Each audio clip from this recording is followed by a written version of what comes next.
Alright, let's get started. You and Paimon receive a letter from the Curatorium of Secret. Never seems to have a commission that only you can handle.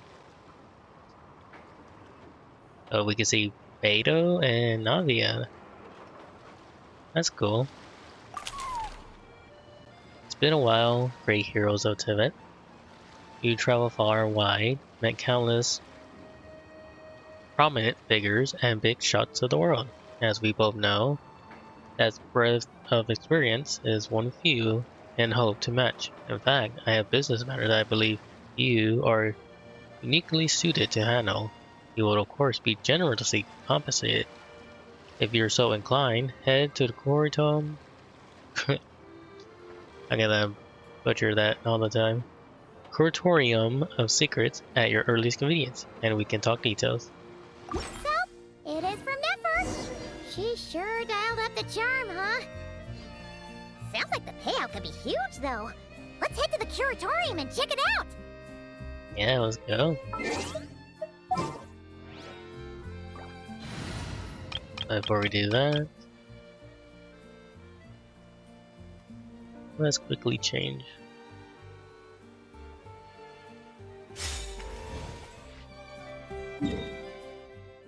Pretty sure it won't be anything too difficult, right?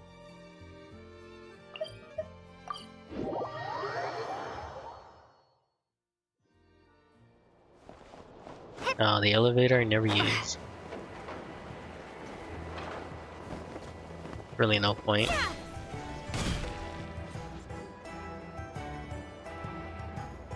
Sorry.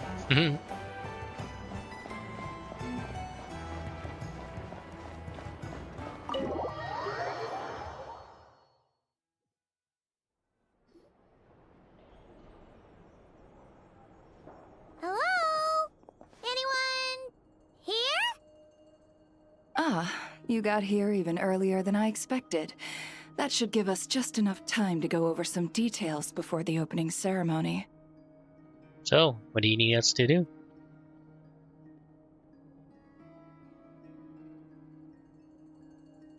How about a cup of tea first? I'm sure it was a long trip. Now tell me, Traveler and Paimon, have you heard of the Nod Cry Trade Expo? Probably not. Nope. A long time ago, back before Nasha Town even had that name, this place was essentially one giant black market. With no administrative oversight, trade that was prohibited elsewhere was fair game here. So this place began to attract business from all over Tibet. Over time, more and more people settled here, and what was once a black market became what is now Nasha Town. The spirit of free trade has been a local staple ever since. Hence, the Nod Cry Trade Expo was born. So, is it like a business convention? In a sense. It's an annual tradition once the shipping routes open up. The expo offers a chance to trade without restrictions. In other words, it's the biggest legal black market in all of Tibet. So is that why you asked me to come? Yes. The Voynich Guild is organizing the event, and that comes with a lot of responsibilities. Are we gonna be security? Normally I would let Yehoda handle most of the work, but this year, it might prove too much for her to manage on her own. Something tells me we'll have a lot of big names in attendance this time. Working with VIP clients takes someone with the right experience and connections. Hence why I think Yehoda might need a helping hand. Oh, so that's where the Traveler comes in. Exactly. I was hoping you could help her with participant coordination. It's nice for you to look out for Jehoda. I don't know if I'd put it quite like that. I'm just interested in playing to people's strengths. In addition, I think you'll find the compensation to be quite to your satisfaction. So, are you in? Sure, but what's the catch? Good instincts. I do have one special request, as the one offering this commission. In principle, the Nodcry Trade Expo is a platform for commerce with no restrictions. That said, the Guild does have one line that is not to be crossed. Murder? I'll need you to help make sure all participants are clear on this unspoken rule. As long as everyone complies, the expo should go off without a hitch. So what's the unspoken rule? No violence at the expo. The Guild has pledged to ensure the safety of all sellers and buyers in attendance. Oh, so kinda close to what I said. I almost got it right. Violence? Whoa! That wasn't even on Paimon's radar! Just because it's legal doesn't change the fact that this is still a black market, huh? If that line is crossed, the event will descend into chaos. Understood. Of course, mediating such situations might prove complicated. So if you ever want my judgment on the matter, just come find me.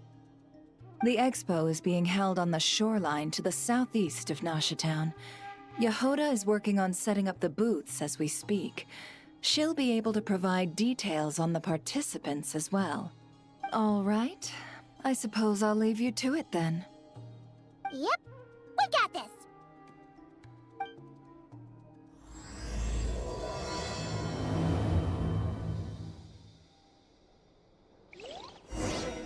And thus the story begins. If you find yourself in a tricky situation, just come find me. Oh, thanks. Oh, now I think about it. Since we're here. Or I can just switch real quick. Even when darkness falls, the faithful shall not stray from... Does the cat say something cool?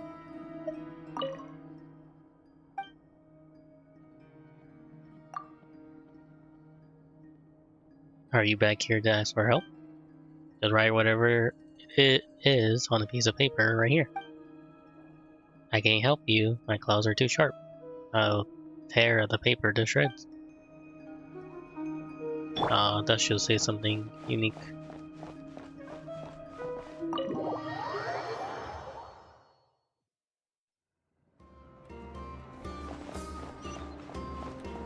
That was pretty far. Oh wow, it's at the edge.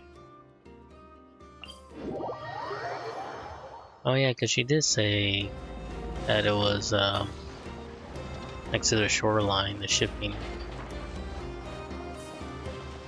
Oh, this fatal ship, I think. Wow. You probably can't reach. Can't reach there, but it's there. That's cool.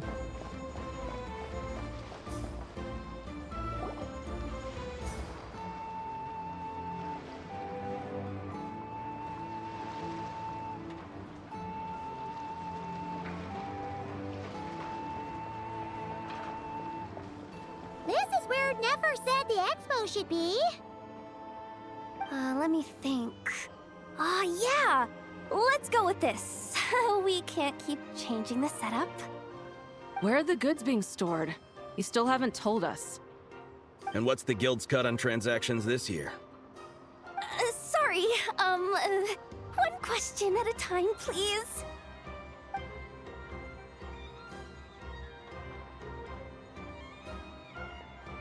Oh, I should have just stuck to cat wrangling. Hey, Yehoda! Traveler! Paimon! Sorry. I've got kind of a line here. Don't worry, we're not here to pile more work on you. Never asked us to help you out. Really? Boss Neff, you absolute lifesaver! I'm I'm seriously drowning over here. Oh, you two are doing me a huge favor. Never asked us to handle participant coordination.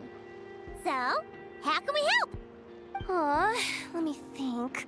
Oh, right. There are still 3 participants that haven't checked in. At least I think it was 3. Ugh, come on, Yehoda. Get a grip. I'm not forgetting anything. Am I? Looks like Yehoda's doing her freaking out face again. Don't panic. We're on your team. Sorry. There's just so much to keep track of. Let's start with the basics then. What does participant coordination involve? Exactly. It's things like registering all the participants, verifying their goods, showing them to their booths. Oh, and if any disputes break out between them, it's your job to mediate. Got it! We're still waiting on the sellers for these last 3 booths. One's reserved for Aino, but as for the other 2... they're both big deal clients from abroad. The kind of people we really don't want to offend, so be extra careful around them, okay? Oh, so it's probably Navia and Albedo. Hey, the Travelers got this! What's the worst that could happen? You don't get it. One of them's the captain of some mercenary fleet sailing the high seas, and the other's a top dog in the criminal underworld. Getting on their bad sides, 100% a no-go. If something goes wrong, let's hope that's a big if, don't engage. Just tell him you work for Boss Neff. Alright. You have a bunch of work still, right? Leave the Merc Captain and Gangster Buzz to us. Oh, lifesavers, the both of you. Not cry hot dogs are on me later, I promise. And whatever else you want. Anyway, I'm guessing the 2 sellers I just mentioned are caught up with lodging or cargo. You should be able to find them at these addresses. I'd get over there pronto if I were you. People like that don't take well to be kept waiting. Oh, and tell Aino to bust a move, would you? The booth I'm saving for her is in a prime location. If she doesn't come claim it, the other participants are gonna start asking questions. I mean, I know this deserve the best.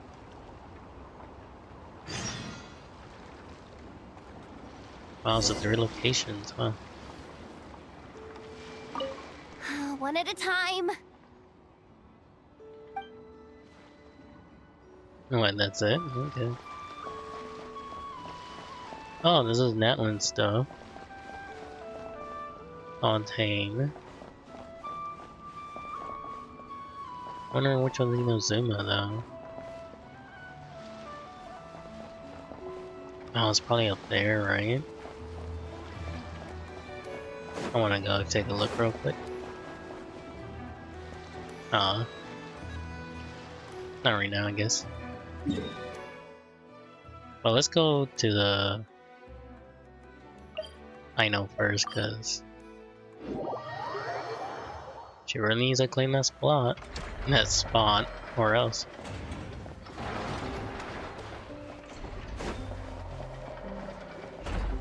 Oh, I remember these 2.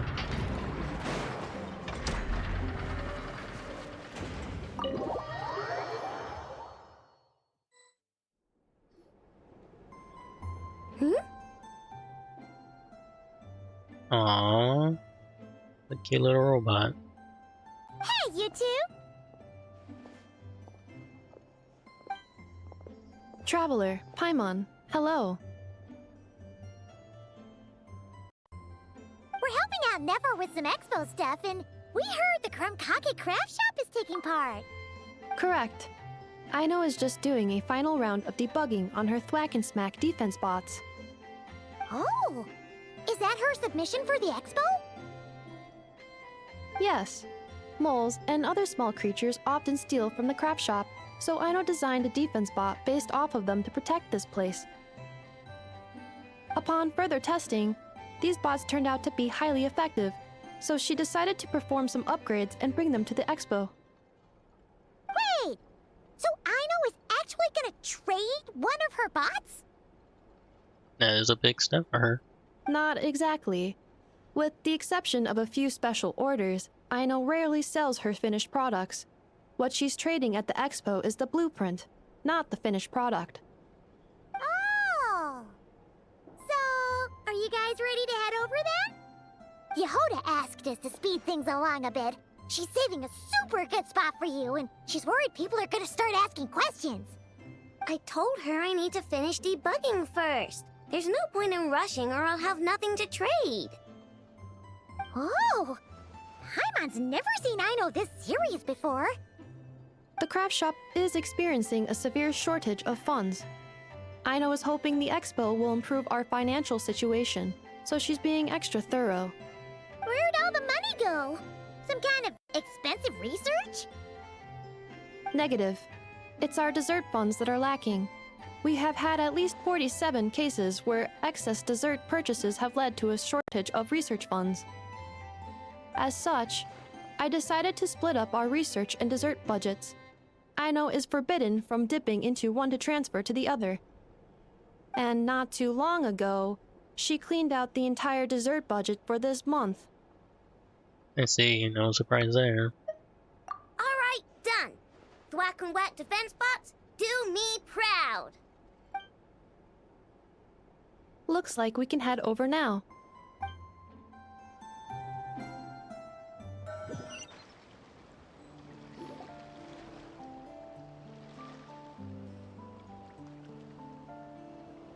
Okay. We don't have to teleport. This looks like a good spot for the demo platform. This new bot looks pretty interesting, I know. Swing by and try it out whenever you want. It'll blow your mind. I just know it. Thanks for the help. No problem. Oh, and for registration, is it just gonna be you two? I will be participating, but there is no need to register, Aino. She doesn't like to be around a lot of people. Once the expo starts, she'll head straight back to the craft shop. Oh, good point.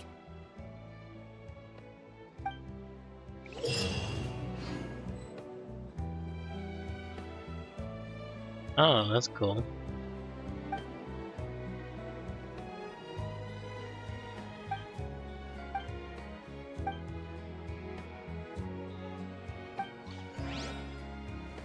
Aw, they're so adorable.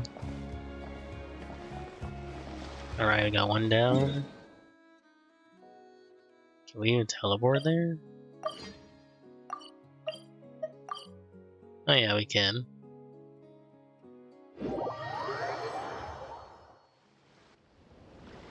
Can't wait to see Albedo.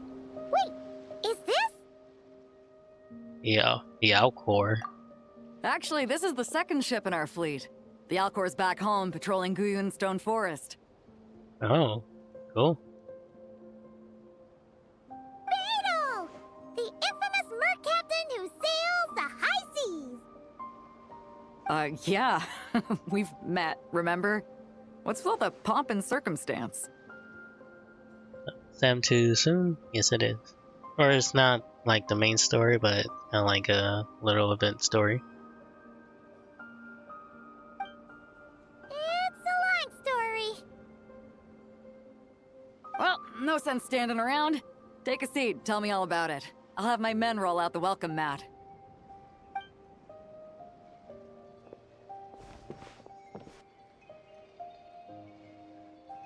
Ah, I see. So you know the head honcho of the curatorium, huh? Your network of connections is something else, that's for sure. About the registration. Right. We need a record of who's participating in the expo and what you're planning to trade. Well, mark down me and a few crew members as participants. The rest will stay on the ship. As for what we're trading, take a look. What is it? Oh, it's one of those defense mechanism in leeway. A while ago, Ningguang revamped the Guizhong Ballista. The beauty you see here is one of her new and improved models. Oh, damn.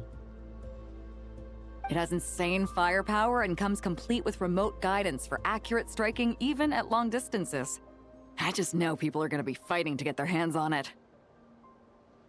Are you sure you're allowed to sell stuff like this? Don't worry. Compared to the model the Millileth's using, this one might as well be an antique. Never wasn't kidding when she said no restrictions, huh? But who's gonna buy something like this? Oh, I'm sure someone will bite. Buyers from all over Teyvat will be in attendance after all. Oh, Elon. You're even wearing your second outfit. Yelan? Ah, sorry. I was so busy with the cargo, I forgot to mention that Yelon was aboard. That means something is scheming. No worries. You here for the expo too, Yelan? No, I'm just here for work. Captain Beto was kind enough to lend me a ride, so no need to register me with the expo. Anyway, it's been a while, Traveler. If you get the chance, be sure to pass along my regards to the head of the curatorium. What kind of work? The sensitive kind. Yeah, Sounds like our cue to stop asking questions, doesn't it? 100%. Well, I'll be off then. Once I'm done with this, drinks are on me. About time! I've been itching to see Nod cry from the bottom of a bottle. Alright, that's it for registration. Follow us, and we'll take you to the venue.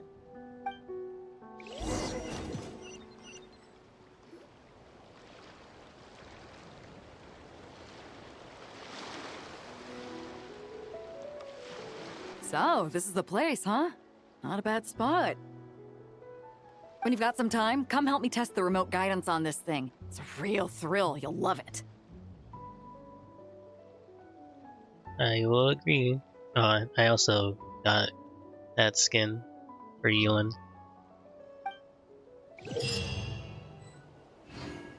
Oh, now they're fighting.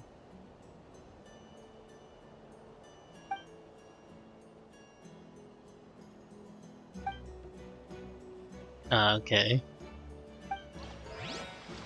That's cool. Now let's go see Navia. The Spina de la Rosa, I think.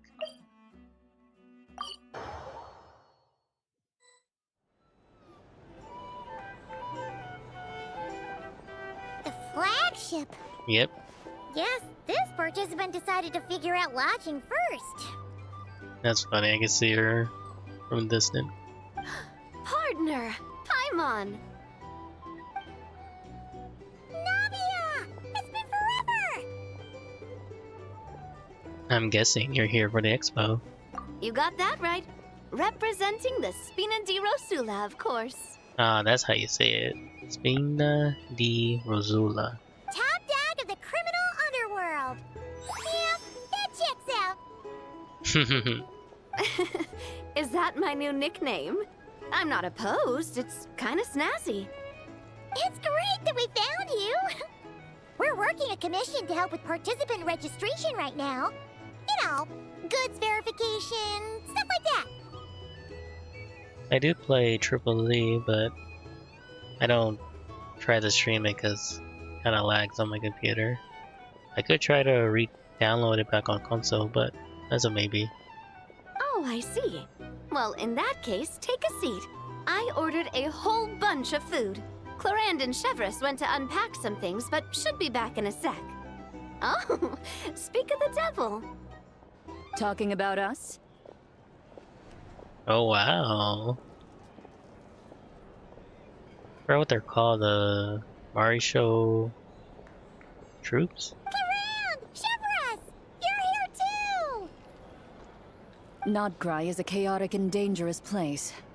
Considering the Spina's importance to Fontaine, the last thing we need is for something to happen to its president. I do find it nice to travel with friends, but come on. Look who you're talking to. What's the worst that could happen? With that nonchalant attitude, it's anybody's guess. Fair enough. Guess you can mark down our champion duelist here as my bodyguard. Gang boss and her bodyguard. Got it. Should we mark you down for the expo too, Shivrith?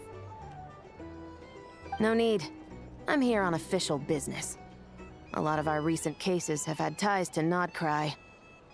And that's Paimon's cue to butt out. Oh, one more thing. What's the Spina planning to trade at the expo? Oh, this right here. It's one of the Fontaine Research Institute's newest inventions. It's a kind of relay system that allows the user to unleash Numa and Usia energy in battle. Oh yeah, that's the light and dark thing that was special, unique to Fontaine. So it's a weapon? Of course. At a market with no legal oversight like this one, weapons are gonna be the first to go. She's not wrong. Yeah, so? Still, bragging about not having to follow the law in front of Shivrith feels wrong. I don't mind. I've read quite a bit about lawless territories and crime novels before. As a detective, I know that I'll need to put the rules aside for now if I want to get things done here. And on that note, I should get to work. I've got patrol members waiting on me. Well, ready to head over to the venue? Just follow us! All right, let's get this show on the road. I want to get a bit of shopping in as well.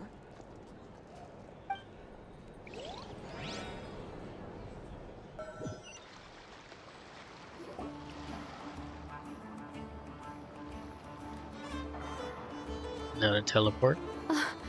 Wow, it's even bigger than I expected. I'm hoping more people will show up, though. It'll get busier once things kick off. Still, looks like Yehoda needs a lot of help. Well, Clarand and I are all set up for now. Be sure to stop by our booth when you get a chance.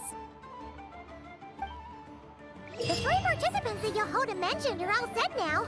Let's go give her an update. Awesome. Oh, it's like her skill.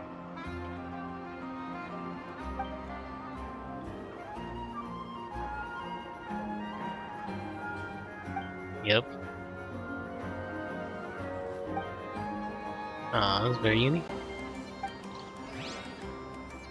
On with the story, let's go.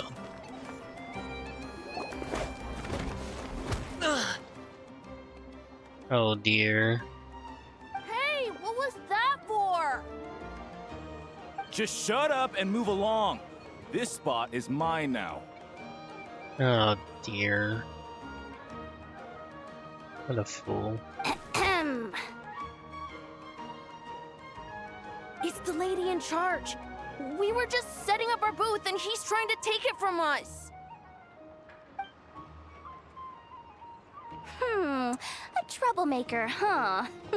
The expo announcement spells it out clear as day.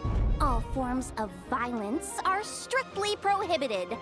Read it and weep, Buster. I've been wanting to talk tough like that for ages.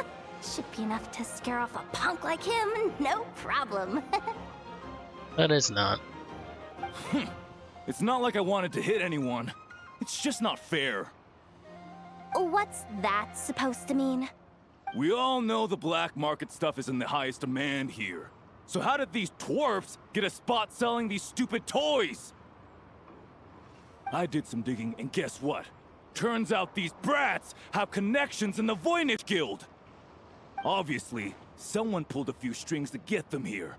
But me, I miss one stupid deadline, and that's when the rules start to matter? Give me a break. Hey, we earned our place, fair and square. As if. So, you're slinging out the easy targets, huh? That might work for you on the outside, but not here and not under my watch. These kids earned the right to be here, same as everyone else.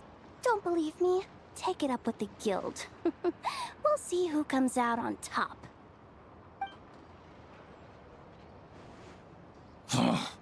Just you wait. I hate when that happens. Who the heck was that? Just some punk looking for a fight. but I scared him off without even lifting a finger. There we go. Now we're back on track. I'm still shaking. That was close. Almost had to pull the Never card. Wow, he's lucky he decided to run off, or we'd have helped teach him a lesson. We will beat him up. Thanks a million, miss. All in a day's work. Anyway, knew I remembered you guys. Your guardian works for the guild, right? Was it again? Auntie, are you all right? I'm fine. Just got a little scrape when he pushed me. That does not sound like a kid's voice, but okay. I got caught up with something. I should have been here. I'm sorry. Right! Ash Papati! The one man in the guild who wouldn't know profit if it hit him in the face. You get a spot in the most lucrative market in the world, and you're letting the kids use it to sell toys. And no one else would even entertain that idea. Well, the purpose of the expo is free trade, right? There's no rule that participants have to sell weapons. No, but most people know what's gonna make real dough. Unlike a certain someone. Where are we going? Ati, Neb, Rhea, head back to the booth. If anything else comes up, you call for me, okay? Don't be reckless. Okay, got it. The technology used to make these toys. Perhaps it could also be used to make weapons. Yeah. You two know your stuff. Wait, what? Then why not make them look the part? They'll sell tons better that way. If you were to leave your kids a gift, would you choose a toy or a weapon? Well... In any case, I'm not looking to make it big. I applied for the expo because the kids thought it would be fun. All I care about is them having a good time. Oh, that's sweet of him. Fair enough. You're still gonna be busy with guild business though, right? Just a heads up. This might not be the safest place to leave the kids unattended. I understand. A lot of children suffer because their parents are too consumed with work. It's unavoidable sometimes. But I want them to have better. You know what? Don't even sweat it. I'll look out for them. What the heck are you doing, Yehoda? Really? That would be amazing. What do you say to Miss Yehoda, you three? Thank you, Miss Yehoda. My pleasure. Just have them come find me if anything comes up. Got it. I should get going then. Wow, way to step up, Yehoda. I'm just looking out for some kids. How hard could it be? Then again, I bet I'll be swamped with disputes to settle once this thing gets rolling for real. Relax, we'll help you out. Oh, also, we registered the last 3 participants. So, the expo can start now, right? Wow, already? In that case, let me go get things ready for the grand opening. Talk to you later.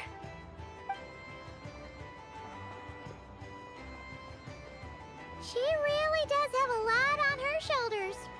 Yeah, we should help as much as we can.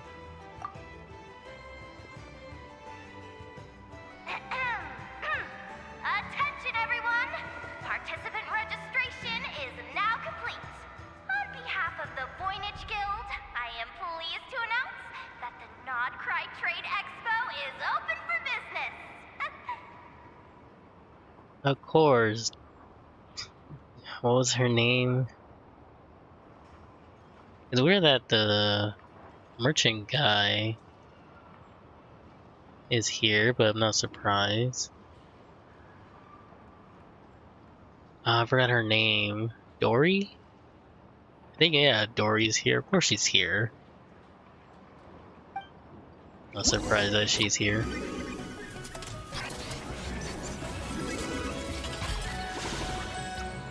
Aww.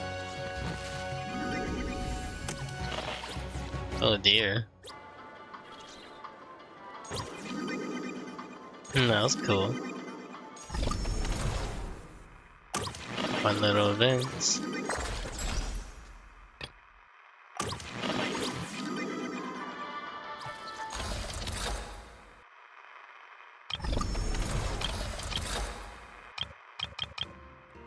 Yeah, most of these are not available until 2 days later.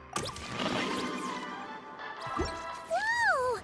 There are so many people here now that the expo is officially underway. Should we take a look around? Or maybe check in on our friends first? I mean, is that the next step, right?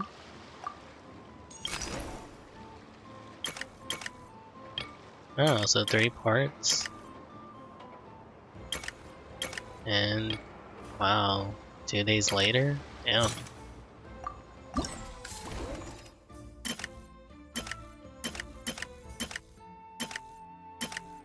Interesting.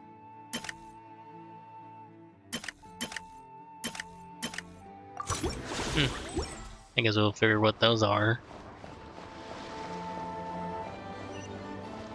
I guess first thing first. Wonder how Beto, Navia, and Anefa's goods are selling. Let's go check! Excuse me. According to the expo announcement, you are in charge of mediating disputes between participants, correct? Yeah, did something happen? Just now, as Aina was about to return to the workshop, she got dragged into a conversation with some individuals who appear to have unofficial ties to the expo. My database does not have relevant information on how to address the situation, so I came to you for help. Unofficial ties, huh? Sounds a little shady. Let's go check it out. Come with me.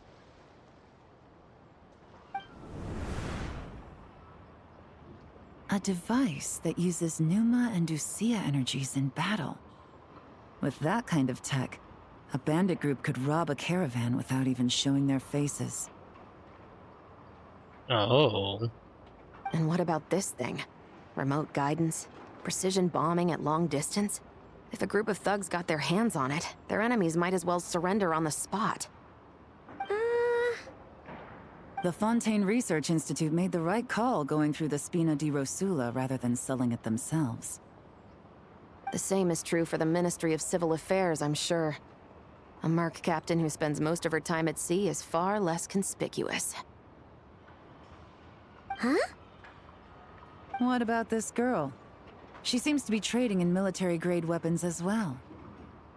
The Clink Clank Krumkake craft shop does take on a lot of orders for dangerous creations. But I think in this case... I'm overthinking it? I think so. She's just a little girl. Don't be mean to her. Yelan? Chevres? What are you doing here? Traveler? Paimon? How did you find this place? Although this location is indeed rather secluded, Aino has equipped me with a special sensor module. With it, I was able to detect that you had pulled her aside for questioning. The rumors are true then. She's quite the little engineer. Can you tell me what this is about already? Apologies, but it's a matter of utmost importance, so I had to be sure. After our conversation, however, I can confirm that Aino is not involved in this case.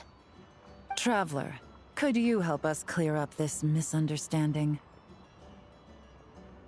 And if, why don't you get Aino out of here? There's no danger to her. Understood.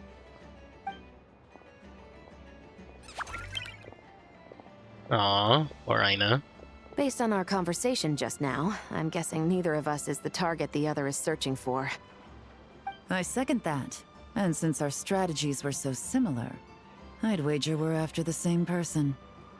When we talked earlier, it seemed like you both were hiding something. Yeah, Paimon thought so too. Well, I wasn't planning on dragging you into all this. But now that I appear to have gained an unexpected partner, I suppose I might as well explain. I trust you, Traveler. And Miss Chevres seems to do the same. With you here, I'm hoping we can avoid further misunderstandings. Agreed. I'm all ears.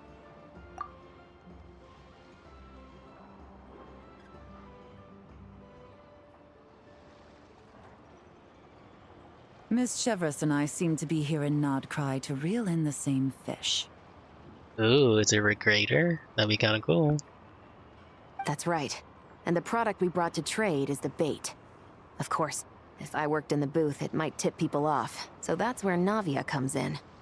I assume it's the same situation with Captain Beto? So, does that mean your target is gonna be at the expo? Yes, there's a good chance it's one of the buyers. What about Nefer's golden rule? Yeah, we're gonna need to take you to the curatorium. What? No. I've done some digging into the head of the curatorium and where she stands. We can't let her know what we're doing. Well... Oh, that's gonna be a tough choice. I wouldn't be surprised if she got the Traveler involved because she anticipated this from the start. That's also true. If the Traveler has someone to answer to, then we should go. Fine. Well, we can just cut to going to the office? Oh, whatever.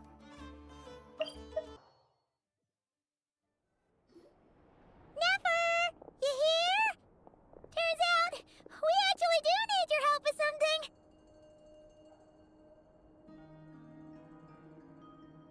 Oh, I'm glad you recognize her voice. Sam too. Ah, Miss Yelan from Liyue, and Miss Chevros from Fontaine. It's quite the honor. Forgive me for not greeting you sooner. So you knew we were coming all along? Anticipating your arrival is one thing. Getting you to come talk to me is another. And that's why you put the Traveler in charge of participant coordination. You knew we trusted her enough to tell her the truth about our plans. And you also knew that, out of respect for your arrangement, the first thing she would do is bring us here. How else could I have gotten us all to the negotiating table? So this was the plan all along. Forgive me for not cluing you in, Traveler. I had a feeling things could get complicated, so caution was vital. Rest assured, you will still be compensated as promised. So, can someone explain what's going on here? Yes. Might as well get it out in the open, ladies. You two were going to exchange intel sooner or later, correct? No better time than the present. Recently, the bandits at our border have become more aggressive. We don't know how, but they seem to have gotten their hands on some kind of weapon, which has made them a lot more dangerous. The caravan transports have been helpless against their attacks. We're facing a similar situation in Fontaine. Conflicts between gangs have been escalating, with civilians getting caught in the crossfire. Our investigation indicates that someone has been supplying the gangs with some unusually powerful weaponry. Even with the Spina's help, we've been struggling to curb the fighting. In which case, I think we can confirm that we're facing arms dealers operating on an international scale. Yes, and their cover has been ironclad. There hasn't been so much as a trace leading back to them, until their most recent operation. Let me guess. Someone leaked where the weapons are coming from. And it pointed right to the Nodcry Trade Expo. Exactly. I see. Well, weapons tend to be a hot commodity in a market with no restrictions. Say that the person you're searching for is in attendance. Does that mean you're prepared to ruin the expo to nab them? I won't lie to you. Catching this person is my top priority. How about this? In the spirit of being a good host, you give us a bit of leeway to do what's necessary. And in return, we won't do anything to undermine the expo. All deals made at the expo are protected, including those that would be illegal elsewhere. It's the entire purpose of an event like this. The Voynich Guild gets a cut from both the seller and the buyer, so we have a duty to uphold that principle. I can't just let a customer get scooped up by the authorities while everyone watches. You said this was a negotiation, but you don't seem prepared to compromise. Let's think about this. Maybe there's another way? I may just escort them out, or catch them outside of the event. Only deals made through the expo are protected, correct? Yep. Oh? Theoretically speaking, were any deals to take place outside of the expo's scope, I would have no right to interfere. Good. Then we can promise that the rules will be followed. I want insurance, then. To hold you to your word, the Traveler must be part of all operations related to the investigation. We have a deal. Oh. Hello, Slash. Welcome. Then you have my thanks in advance. Looks like negotiations are a success! It's the best outcome I could have asked for. I appreciate the help, Traveler. I didn't want there to be conflict between you guys anyways. In that case, do me one more favor, would you? When this is all over, I want to hear the real story behind everything that goes down. No problem.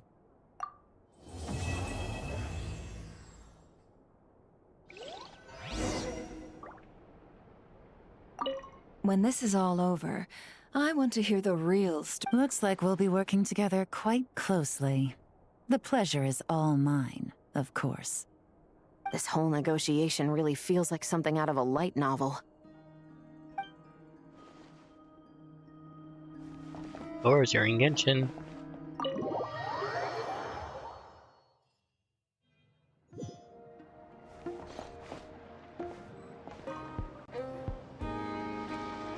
Oh wait, so this is a little story. Ooh, interesting.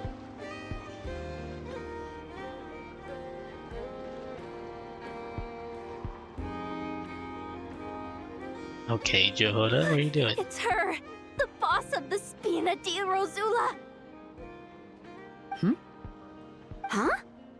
Oh dear.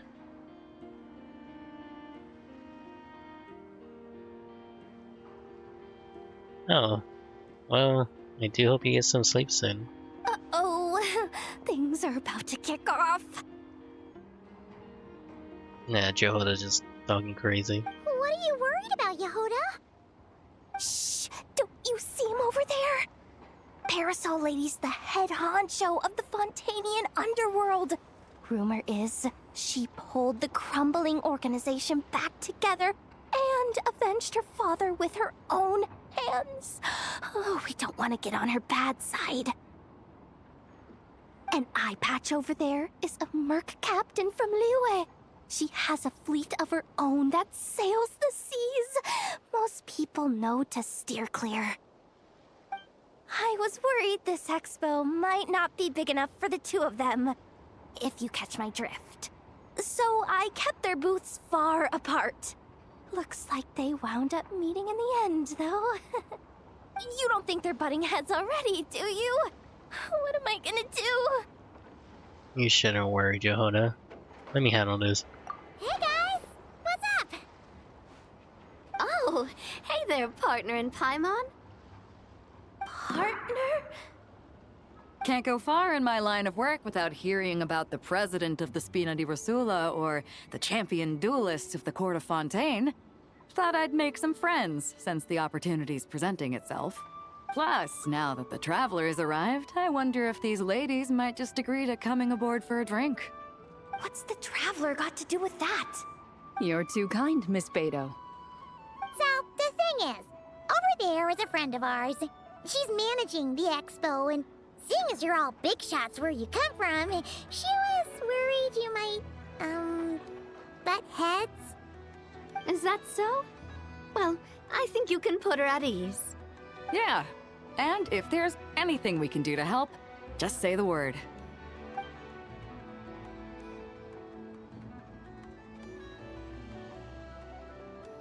There you have it! Nothing to worry about. These people are your friends? How is that even possible? They don't call me the Traveler for nothing. That is true. Aw, that's cool. I'm actually liking these little story.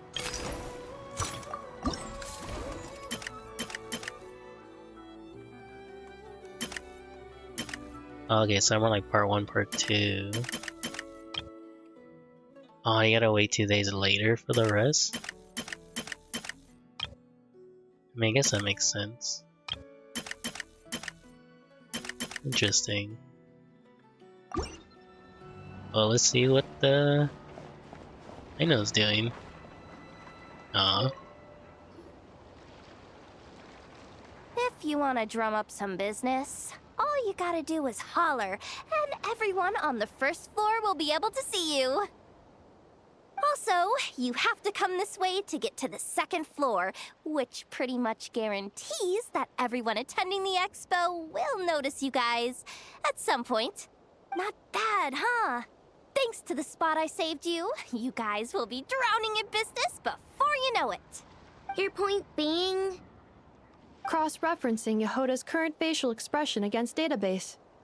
Confirmed. Analysis suggests that Yehoda hopes we will return the favor. You bet I do. At least Robo-Girl gets it. Okay, how do we do that? Generating proposal. Complete. Yehoda, the next time you visit the workshop, I will reserve the seat closest to the hallway for you. Huh? This seat provides priority access to any dessert items delivered from the kitchen. It is also free from window glare and sits at optimal proximity to the teapot. By reserving this premium spot for you, I can guarantee you a most enjoyable dessert sampling experience. Is this your idea of a fair trade? Are you kidding me? That spot's usually reserved for me. I'd never let you take it if I didn't have my dessert budget to consider.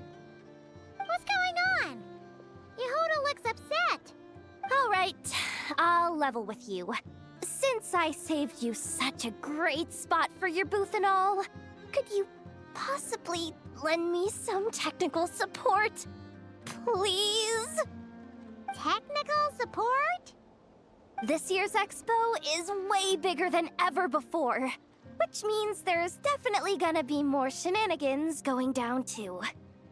I know, surely you have some kind of contraption that can, like, scare everyone at the expo into compliance or something. As the manager, I need something I can fall back on in case the you-know-what hits the fan. Let me think. If things escalated that far, shouldn't you just report it to Nefer instead of trying to deal with it yourself? Well, yes, technically speaking. But if, for example, it was somehow kind of my fault to begin with, I'd probably be better off solving it myself on the DL. Okay, what happened? Remember those 3 kids? Well, that punk who was harassing them wasn't just some random nobody. He was just the one that got picked to stir things up. There's a whole bunch of people here who aren't happy with the booth situation. Now, obviously, they don't have the guts to pick a fight with the Voynich Guild directly, but apparently, they at least have the guts to harass 3 kids outside the confines of the expo. The problem is, I'm not really supposed to get involved with anything that isn't strictly to do with the expo, so the whole thing would kind of be hard to explain to Neff. Not that I regret what I did, but jeez, Yehoda, you sure know how to make life harder for yourself. Okay, yeah. Sounds like we need to be smart about this. I know, do you think you can help Yehoda out? Fine. Just this once, I guess I can lend you the Clink Clank Crisis Control Switch. Agreed. This option meets Yehoda's requirement for an expo-wide intimidation strategy. A Clink Clank Crisis Control Switch. What's that? Maybe controls the big laser. This little guy right here. I made it recently after getting myself into a really sticky situation. Aw, it's a little bunny robot. To activate the switch, you just need to give him 3 taps on the head. If you do that, there's pretty much nothing in Nodcry that you won't be able to handle. Really? So what actually happens when you activate it? You'll find out if it comes to it, but I'm only letting you use it once, so you better save it for when you really need it. Probably not gonna be impressive. Okay, cool. I'll take your word for it.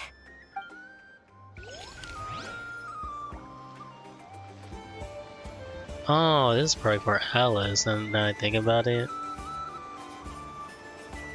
It does have all the little pets.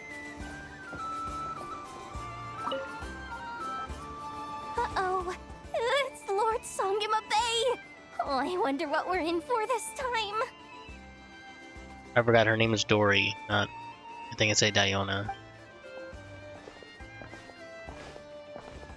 Well, hello! Yep. Is that the Traveler and our dearest Miss Expo Manager Yehoda? You're in luck. I'm offering a whole host of Expo exclusive discounts. Don't miss out. Paimon's not remotely surprised to see Dory here. This event's practically made for her. Exactly. Yeah, she attends religiously every year. And she's always the seller who we get the highest number of complaints about. Complaints? Every single Mora I make from this expo is 100% legitimate. I've never broken the rules, and my prices are entirely fair. If people regret their purchases and want to grumble about it behind my back, that's not my problem. Paimon can hazard a guess as to why people might be complaining. Yep. I know. And every dispute ends in your favor after you've peppered the buyer with 1,000,001 reasons why you're not in the wrong. It's just, could you maybe not find a way to send every single one of your customers complaining to me this time? I'm begging you, Lord Songemabe, for me, please. Oh yeah, the World Quest in the new Monster area is really good.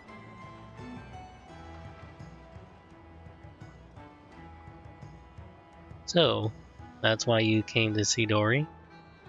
Just to beg her to rein in the ripoffs? How about this? A special opening sale just for Miss Yehoda. 50% off! In other words, I'll do my very best to keep the number of complaints down to no more than half of my customers. Sound good? Of course. Jeez, what a bargain. Works for me, I guess. Can I talk to her? Oh yeah, I can. Okay. Really? I mean, I guess that's what she already said, but still.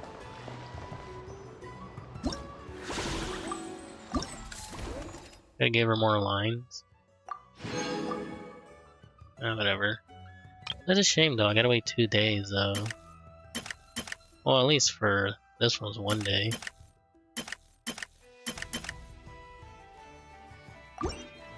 Alright, let's see what the kids are up to.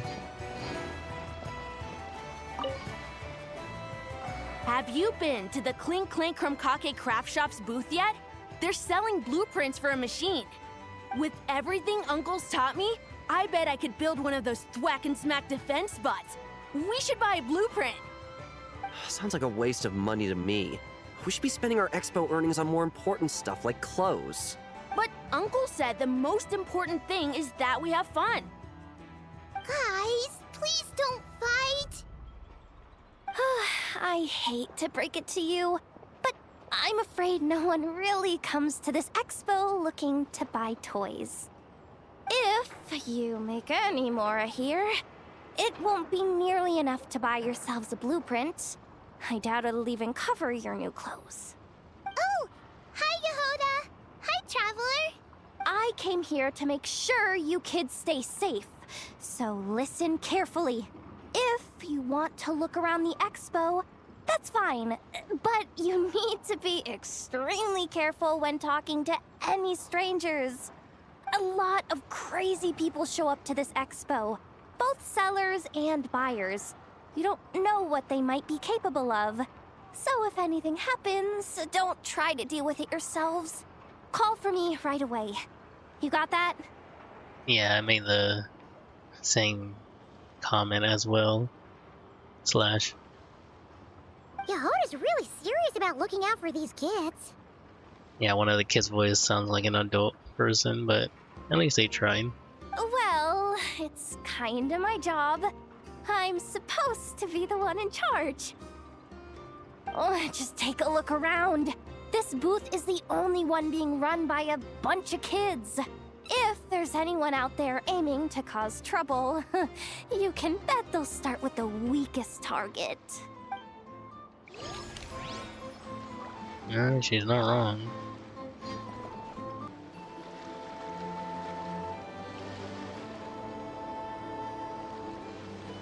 Hey, look! It's our old pal, Lieben. Lieben, that's cool. In the Mondstadt with what was it called? It was during Varka's story quest, and there was the Wind Bloom Festival. They actually gave him a voice. Oh, it's you two! Been a while, hasn't it? That it has. Wait, you know this guy too? Okay, I'm slowly starting to get why Boss Neff asked you to help me out. That's so true, Slash. Ah, you must be the expo manager. Was there something you needed from me? Nope, just checking in. You're just selling a few ordinary items, is that right? Mm-hmm, that's right. Okay. I mean, we've got people selling toys this year, so why not? You seem confused. In the right environment, ordinary items don't have to fetch an ordinary price, you know? I'm sure I'll meet someone at this trade expo who recognizes their hidden value. Cool. Well, you do you. I'm certainly not gonna stop you. What about you, friend? Care to do some business? How you're not in the box of Marvel business anymore? Well, to be honest, I spent most of the ones in my inventory to purchase this batch of goods. The ones you see here are just for decoration. But I'm confident that I can make a killing here, so I'll be sure to make another batch of Box of Marvels should the opportunity arise later. Box of Marvel is pretty much our Primo Gem.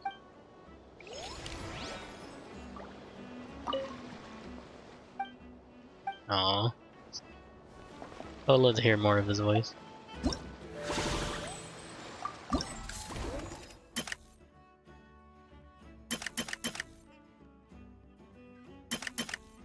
And oh, I guess we got two more, so let's get them over with. Why is that exclamation point? Alright, that's the event. I'm guessing you're one of them, right? Oops, sorry. Yep. Wait, that's a familiar face. Isn't that Viswava? Why, if it isn't the Traveler. Knew there'd be some big names here. Let's use the lady from the little mini game events. Let's get the official business over with first. Unfortunately, you're the first seller at the expo to receive a complaint.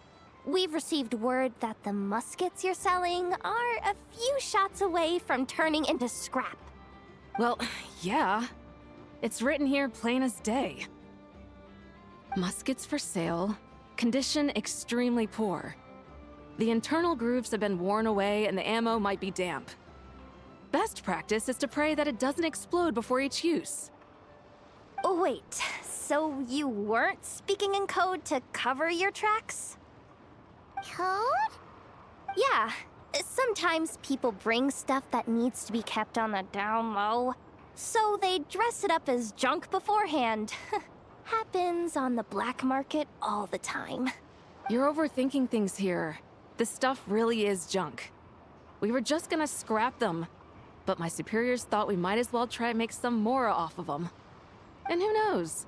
If the prayers are answered and the gun ends up firing a few times, the buyer hasn't totally wasted their money, have they? Guess not. I mean, a weapon on the brink of ruin that's still capable of considerable firepower. Doesn't that just scream black market to you? Yeah, but who would buy something like this? Maybe collectors who don't care if it works, and desperados who don't care if it explodes. I mean, they look really cool though. Fair enough. I didn't think about it. Wonder if the fire Matui gun looks like this. Or this is what they're gonna look like in Snaya. That'd be kinda cool.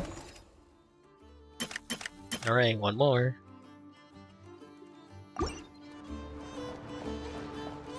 Oh. Actually no, I don't recognize this person. Welcome to the Treasure Hoarder booth. Treasure Hoarder. The treasure hoarders have a booth? Yep, every year. This is the largest legal black market in all of Tevat. The stuff they dig up is perfect for a place like this. Oh really? Thank you, Slash. It's the same gun that reskinned at Port. Yep. But can one person really represent their entire organization?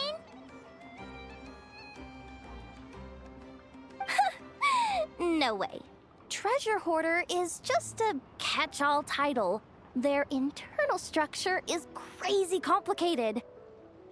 The thing is, the members who'd apply to set up the exhibits used to give themselves ever more highfalutin titles. You know, to boost buyer confidence. Over time, it became an unwritten rule that each expo can only have one Treasure Hoarder booth. The different factions usually duke it out beforehand for the right to take part. Okay, that's funny. To be honest, I see myself as a member of the Fruity Order first, and a Treasure Hoarder second. Fruity Order? Never heard of it. What? Have you been living under a rock? Ugh, never mind. You'll hear all about our heroic deeds soon enough. The Fruity Order's a familiar name around here, at least. They've been winning the Treasure Hoarder Expo rights for a few years now. Although, this guy's a new face.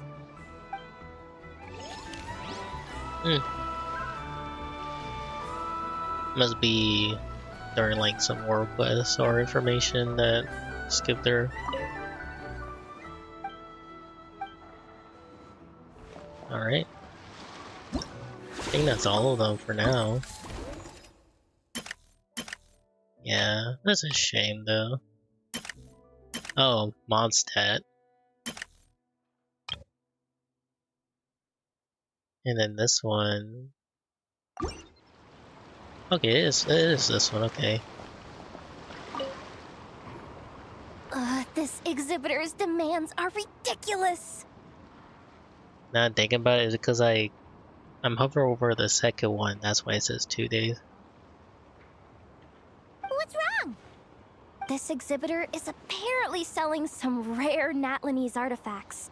And he's making some extremely unrealistic demands about how he wants them stored. I know the contract says that we're responsible for storage, but I'm sorry. It's unreasonable to expect us to meet these requirements. Unreasonable? These are rare and very fragile historical relics we're talking about. You can't just throw them into a warehouse, okay? They have to be handled with care. You're from the Master of the Night Wind, aren't you? Tumaini? Oh, now you recognize us? Yep, that's Tumaini, alright. So, what exactly do you need? Well, I suppose I can use the assigned warehouse if I really have to. Just don't tell Granny Eatsley about this, please. Oh, I'm definitely gonna tell her. Nice negotiating with you. Whatever to Mimey means, it seems like it carries even more weight than name-dropping Boss Neff. Okay, that's hilarious. So he's just being mean. How rude of him. Oh, just a normal person in Mondstadt. Fassbender. Sir, we don't forbid exhibitors from offering drink samples, but I need to make sure you understand what you're getting into. Any samples you offer are at your own risk. If anything goes wrong, like if a customer has a bad reaction to one of your products, the expo can't take any responsibility. Rest assured, ma'am, what you see here is 100% pure Mondstadt vintage. Straight from the Dawn Winery's cellars, actually. Really? Wow-wee! You don't often find Mondstadt wine this far away from home. Ah, you're telling me. If you try to ship this stuff through the proper channels, all the taxes and tariffs would send the prices skyrocketing. But that's where my connections come in. With me, you get Mondstadt wine at Mondstadt prices. Aw, that's sweet of him. Cool! What? Oops, sorry, my one. Hey! You can't go around asking people questions like that! Oh, that's weird.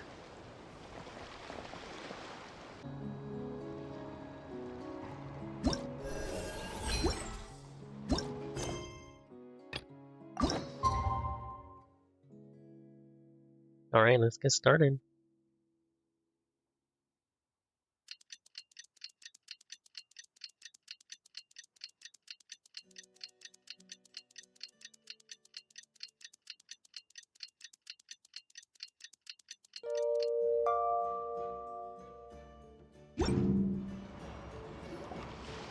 Wow! Can this launch blaster thing really shoot stuff from that far away? It does launch and blast things, but it's actually called a ballista. And yes, it can. But how does it stay on target? It uses a remote guidance system. But I'll let you in on a little secret. The upgraded version doesn't even need that. Beto, don't sell this to the kids. Can I give it a try? Oh, not a chance, kid. Can't have you hurting yourself. Believe me, this thing is even more powerful than it looks. Ask me again once you're older. Hey, Beto! What you up to? Oh, it's you two! I was just introducing our product to these discerning young customers. Paimon thought you were here for some, you know, fishing? Wait, are these three? What? No, of course not. The kids were just curious, that's all. I'm sorry. Are these three preventing you from doing business? Let me get them out of your hair. Come on. Time to go. Oh, do we have to? Ah, don't sweat it. They were just curious. I'm happy to tell them more about it. No, we've taken up enough of your time already. Neb, don't bother people when they're trying to work. Okay. It was no bother, I swear. In fact, once the expo is over, come find me on my ship, and I'll let you see the ballista in action. How does that sound? How much would it cost? Not a single mora. Really? It's a promise then, miss. Your vessel. It's a battleship, isn't it? Are you sure you should be bringing children on board? Why not? Whenever we're docked back in Liyue to pick up supplies, I always let the kids around the harbor come aboard to play. Boy, do they love it. If a kid from Liyue can do it, why not a kid from Sumeru? A battleship may as well be a giant playground to them. Is that so? I've heard that people in Liyue also turn gunpowder into explosive firecrackers and give them to children as toys. Why didn't Beto say Nakure, but whatever. Perhaps only the kids back in your home country are lucky enough to look at a giant battleship and see a playground. If you're worried about safety, I can... No, I suppose I'm just envious. That's all. I'll be sure to bring them over if we get the chance.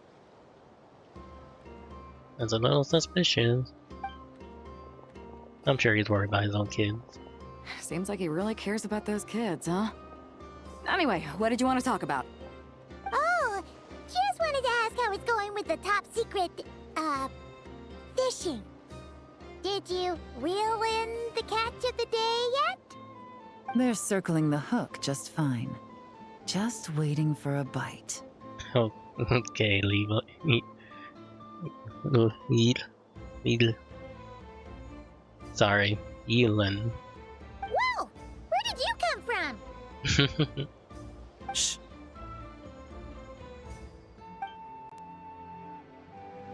Well, that just proves my point. Something like this would only see more use in Fontaine. Ah, except you never find something like this for sale there. Better jump on the chance now before it's too late. That's true. Excuse me? It literally says spy. That's funny. He's coming this way! Okay. Steady now. Were they looking from the top? That's weird. That's mighty expensive. Well, no one's forcing you to buy it. If you're not interested, you're free to move along. What are they doing? What? Come on. There's no rule saying we can't haggle. The Voynich Guild gets a cut of whatever I sell. Obviously, that's factored into the price. Don't like it? Take it up with them. Listen, I can tell this is something special. If you're willing to go a bit lower, I'm prepared to cut a huge deal.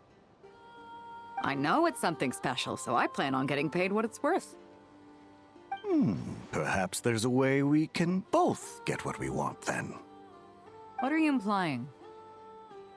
Well, Nod Cry's a big place. Surely this expo isn't the only place we can cut a deal. Oh?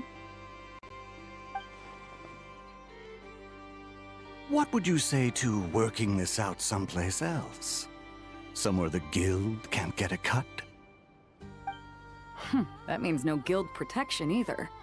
What will I do if you run off without paying? Considering the giant sword you've got handy, if anyone's getting robbed, it'd be me, don't you think? Point is, we're both going out on a limb here. But the reward's worth the risk. Fine. Name a place. As a registered participant, though, I'm too close to the guild. If we don't want them catching on, I'll need to send a proxy. Smart thinking. Let's meet here, then.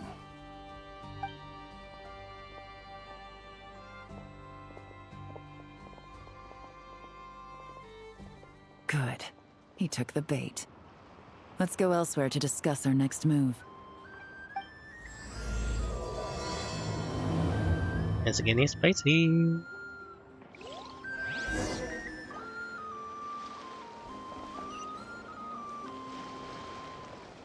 Oh, we're going to the ship.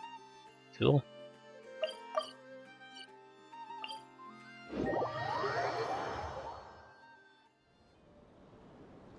Captain Beto's hook was what got him in the end, huh? Oh, I didn't get a chance to show off how convincing I can be. This isn't tabletop troop, Navia. In real life, persuasion takes a lot more than a dice roll. I brought a product tailor-made for Fontaine because I thought the group's activities were limited to that area. Turns out, we're dealing with an international crime ring. So I suppose it makes sense that Captain Beto's bait was more enticing. It's a good thing we teamed up. We wouldn't have gotten far without your intel either.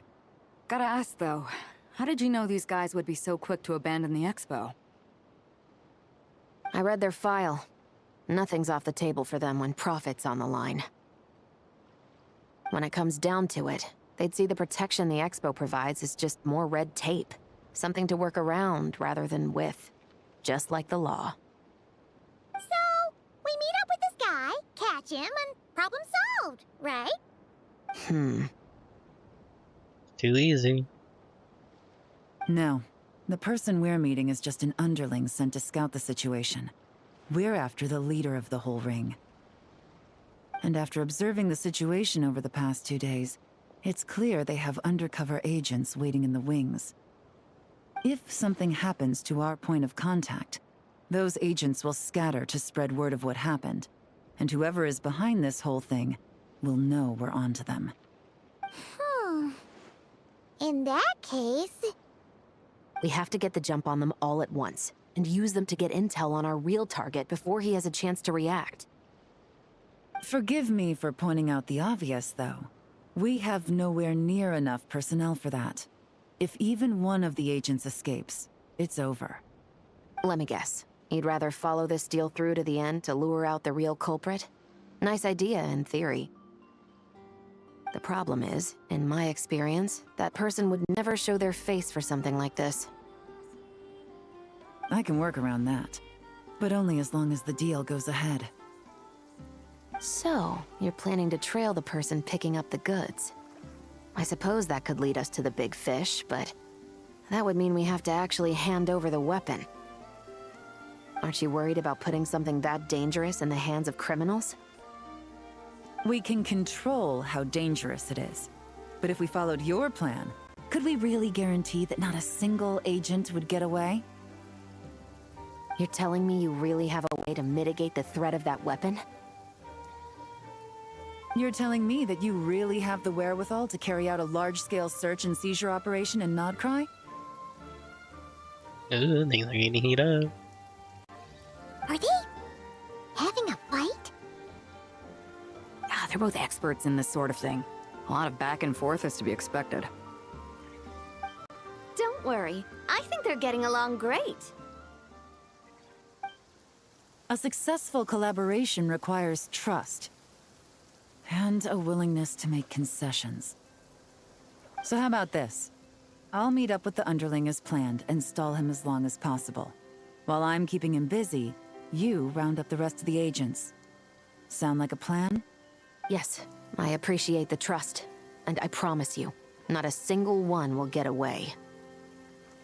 See? Like 2 peas in a pod. Traveler, you should come with me to meet the buyer. After all, we promised Nefer you would be involved in all our operations. The Traveler is kind of a famous face around these parts, though. Then, you can serve as backup. Remain hidden, and on the off chance he tries anything, it'll be 2 against 1. Sounded good to me. He doesn't stand a chance against both of us. Ha! Let's do this thing!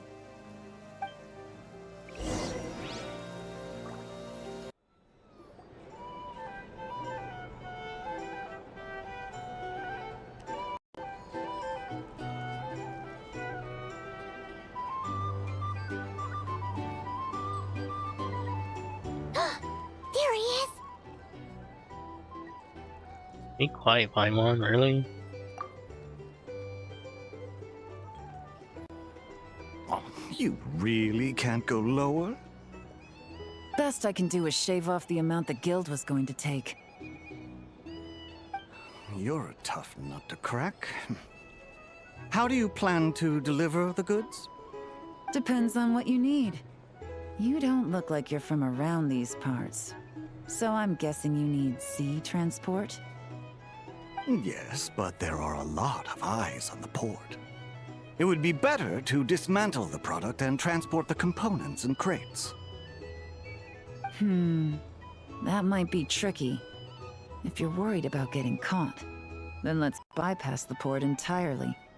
We can launch from a secluded shoreline and use our own boat for transport. Sorry. but I'd still prefer to have it dismantled and stored in regular crates. Ah, I'm guessing the port of arrival is where you resell the goods? You want it hidden in unassuming cargo crates, because you operate right out in the open. Most of the weapons have come in through Yilong Wharf or Lumiduce Harbor, so that seems to check out. What are you trying to say? Nothing. Just connecting some dots. I think we're done here. That's our cue.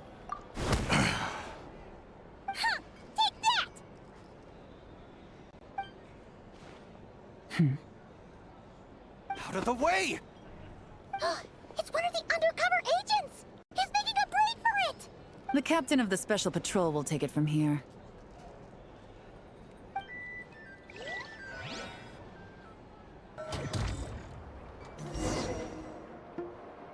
One just popped up. Looks like the one on the surface has been subdued. There are children around. I have to avoid bloodshed. Trying to escape? Allow me to show you the way! Ooh, are we gonna target him with a sniper?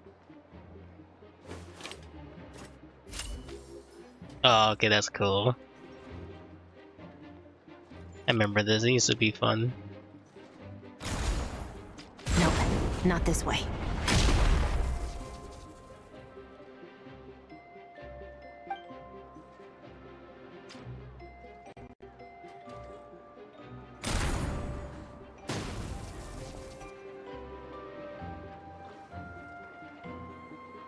Had enough? Then turn around! This is too unfortunate.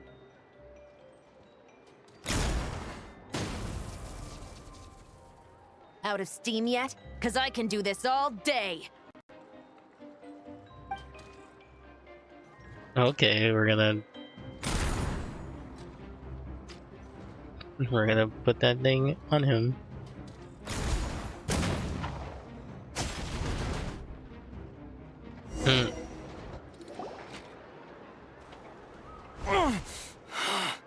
My leg!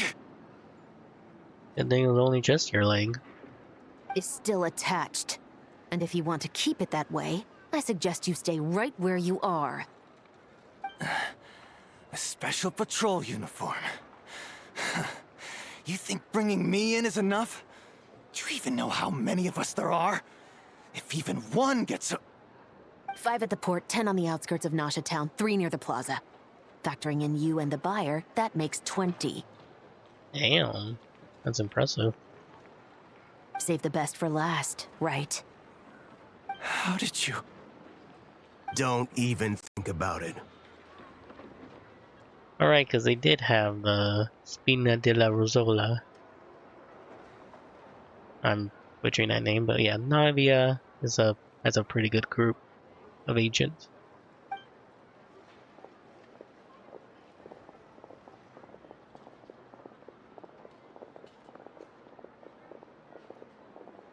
Well done, everyone.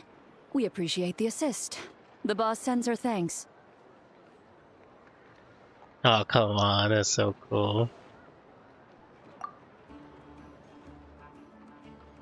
That's very beautiful. It was an honor. Without the Spina's help back in the day, we never would have been able to make it in Nodcry.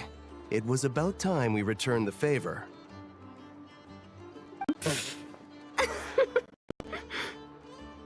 What? I needed to make you seem intimidating to get these local gangs on our side. We've been over this. Yeah, I know. But hearing you call me boss will never not be hilarious. Ugh.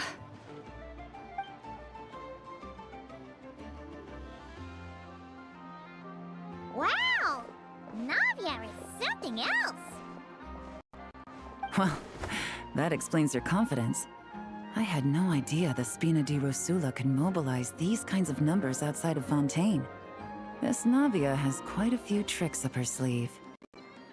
No trade expo rules were broken either. Even if Nefer saw it all unfold herself, we still wouldn't need to explain a thing. Except for the guild's broken signboard, I would imagine. Unfortunate. It was an unavoidable sacrifice. At any rate, I suppose the next step is to get these birds to sing. Should be an easy job. The Maison Gardiennage has a reputation for highly effective interrogation tactics. And if that doesn't work, I've heard that spies from Liyue have their ways of making people talk as well. Yes, that means the operation was a success, right? So far. Once we get someone to reveal who the mastermind behind all this is, that's when the real work begins. I'm sure that person is in hiding somewhere far removed from the expo. But as far as our deal with the curatorium goes, I think that's a wrap. Shouldn't we update Nefer then? First, we need to figure out what we can learn from these agents. We'll be in touch once we have the information. Then we can head to the curatorium together. Sounds good.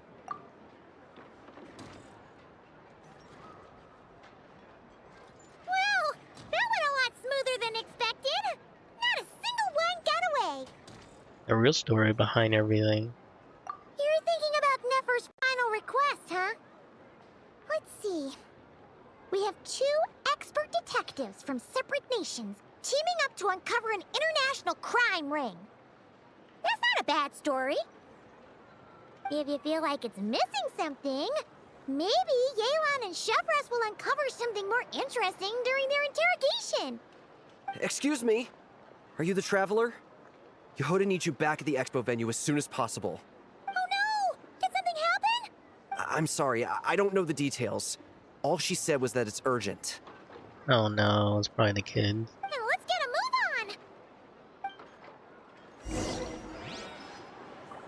on!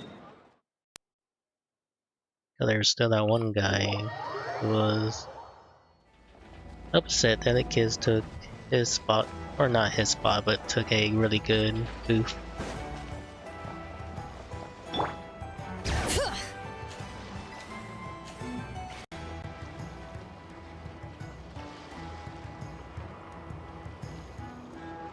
Either I throw the guild under the bus, or I get on the bad side of a terrifying merc captain.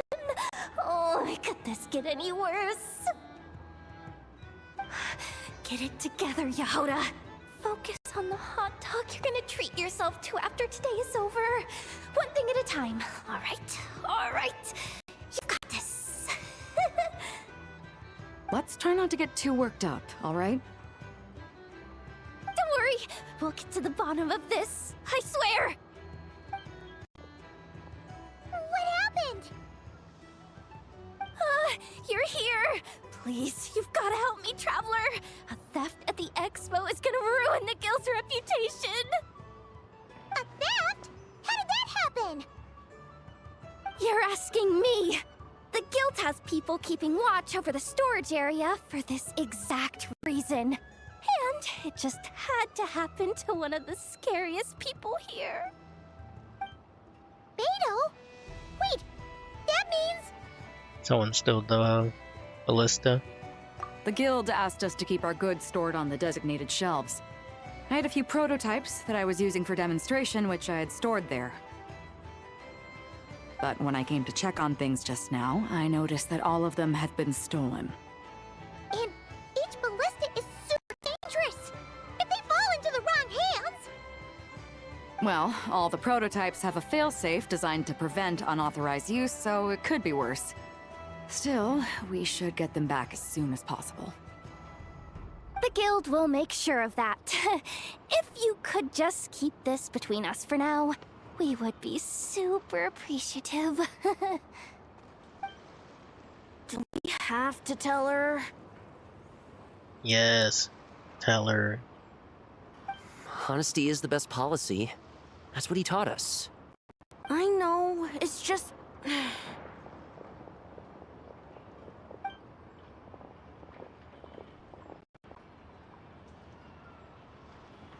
Come on.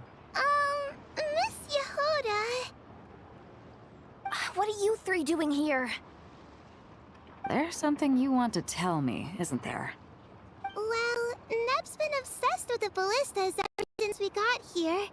That's why Uncle Ashvapati told us to come see your booth. It seemed like he was interested in them too, because he even told us what parameters to ask about. Ever since this morning, we haven't been able to reach him. We wanted to ask Miss Yehoda for help, but then we heard about the ballistas being stolen. And? I don't think Uncle Ashvapati would do something like that, but... Ashvapati works for the guild. He has access to the storage warehouse, so he could get inside without the guards getting suspicious.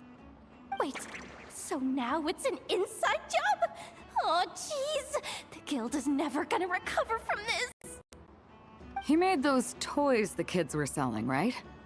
They don't look like much on the outside, but I bet they're hiding some serious tech. If he's a tech guy, those fail-safes I mentioned might not have our backs after all. So, this just went from bad to worse. Oh, uh-oh. Question is, was he acting alone or is he connected to the crime ring? He probably is. Could be. I mean, let's put it this way. There aren't a whole lot of people that could manage to stay off Yelan's radar. Why don't you take these kids to the curatorium and see what you can learn? I've got things covered. Got it! Hold up. We can't hold these kids responsible, though. Right? No, of course not, but... how do we explain this?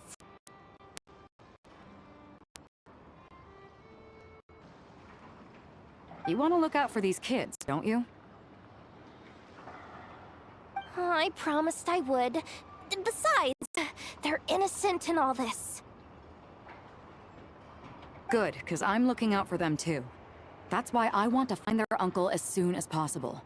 No matter what he did or didn't do, it's worse for them if he's missing. I guess we're on the same page then. Take these kids to the curatorium. I'll update Yelan and tell her to meet you there. Will do!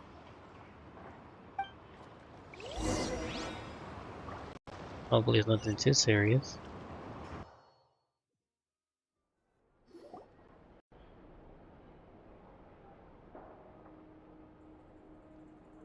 Well, this complicates things. Here I was hoping the trouble would start and end with you two. But no matter.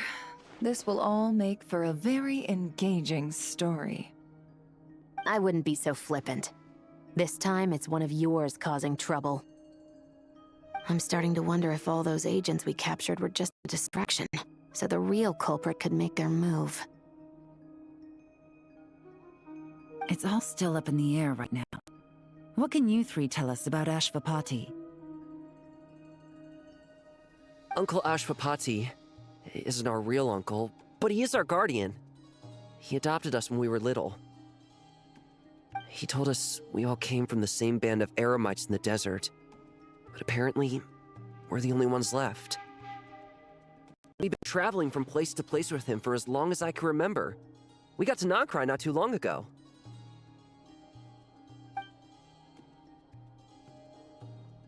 Their eyes. What about them? I'm just reminded of something. About a decade ago, there was a band of eremites who, seemingly out of nowhere, gained technological capabilities far surpassing those of other groups. Leveraging that advantage, they built a number of highly advanced weapons and sold them to the highest bidder.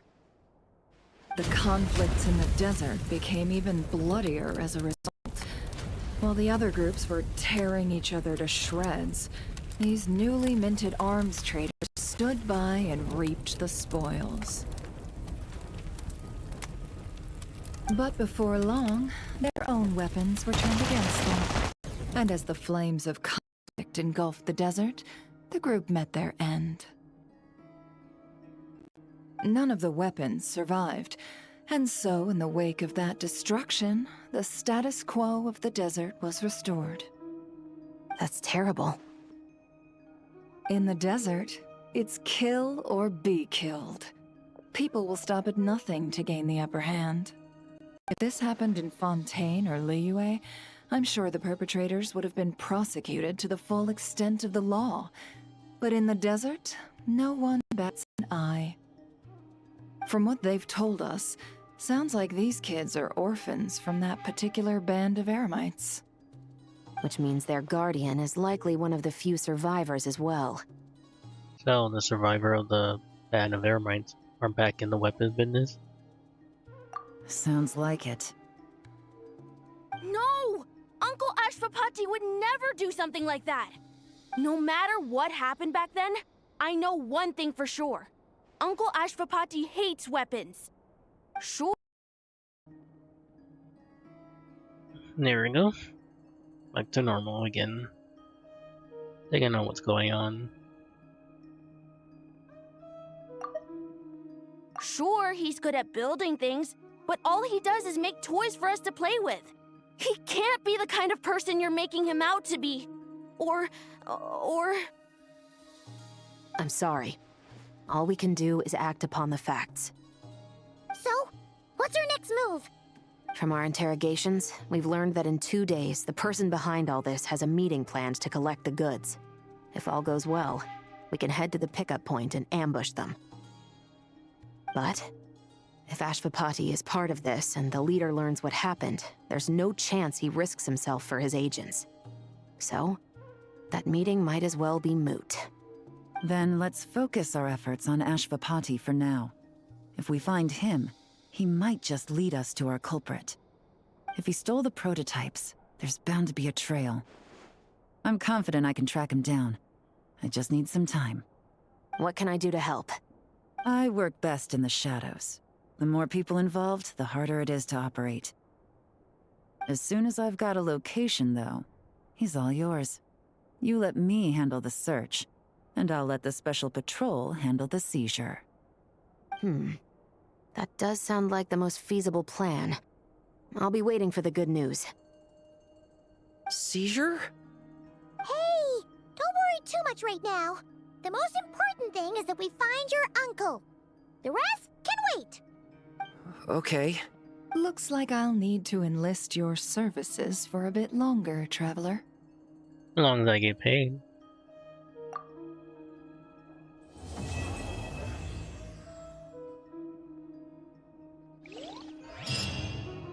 It's a shame though, we gotta wait 2 days for it.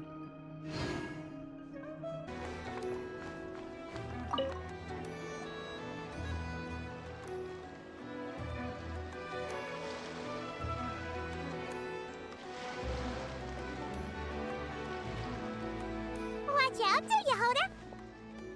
Just keeping an eye on things. Looking out for any problems that might need me to step in. Hey, you three! What are you doing here? There should be at least one of you manning the booth at all times. Accessing booth operation logs. Analyzing. Neb left to try and buy a new blueprint. Ati soon followed to try and stop him. Finally, Rhea came to mediate between them. I keep telling you, we don't have that much Mora to spare! I just wanted to have a look. What's wrong with that? Guys, seriously, stop fighting! Here's the thing, Neb.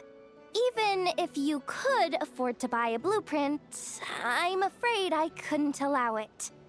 I know you like building stuff, but these designs aren't for toys like the kind you're used to. They're for weapons, which are very complicated to build and extremely dangerous.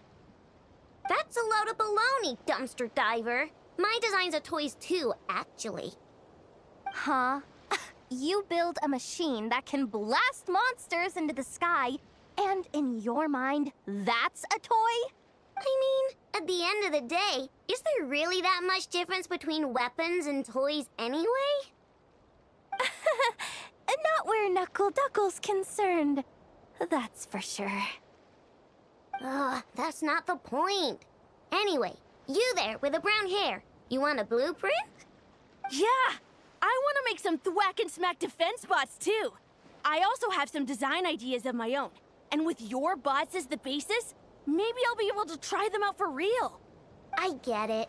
Your head's so full of ideas you want to bring to life that you can hardly sleep at night. You try eating some snacks to take your mind off things, but it doesn't seem to help anymore. Exactly! But what can I do? I'll never be able to afford one of your blueprints. Well, you must have blueprints for the toys you've made too, right? Let's trade! One of your toys for one of mine.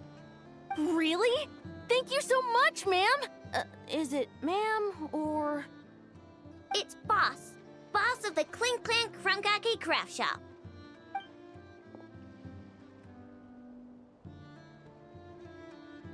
Thank you so much, boss of the Clink Clank Crunkake Craft Shop.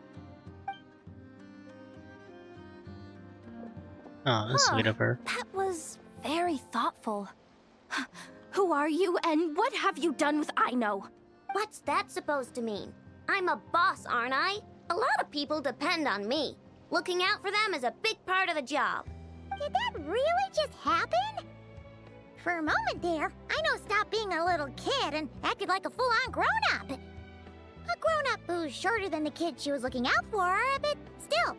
Previous records indicate that Aino has a 94% chance of adopting such behaviors when encountering a child in a similar situation to herself.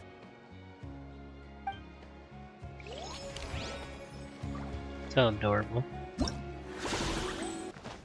The firing squad. Oh, Flynn's and Beluga. Oh, Flint and Iwa! Fancy seeing you here! Ah, Traveler. Paimon. How do you do? Are you here to buy some stuff? That's our secondary goal. To put it in Mr. Flintz's words, it's important for Lightkeepers to spend some time in the land of the living every once in a while. That sounds like something he'd say, yeah. Are you interested in these muskets? Since we're friends, Paimon will let you in on some insider info.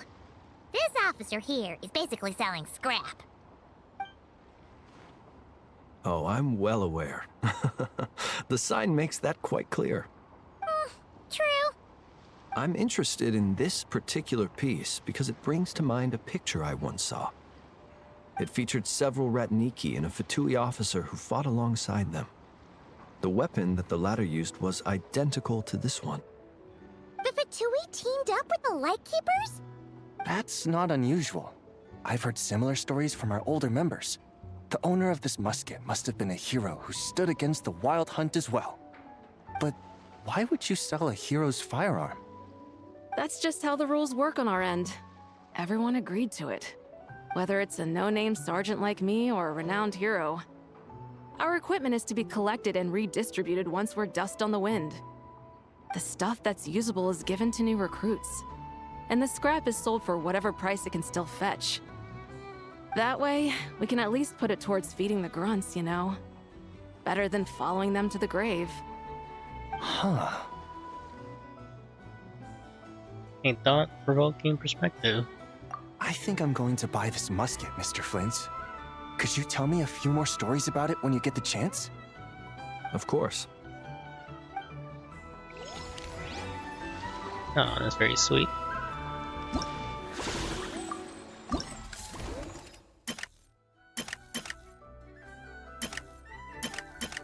I guess the rest is for next time. We got one more though from Fontaine.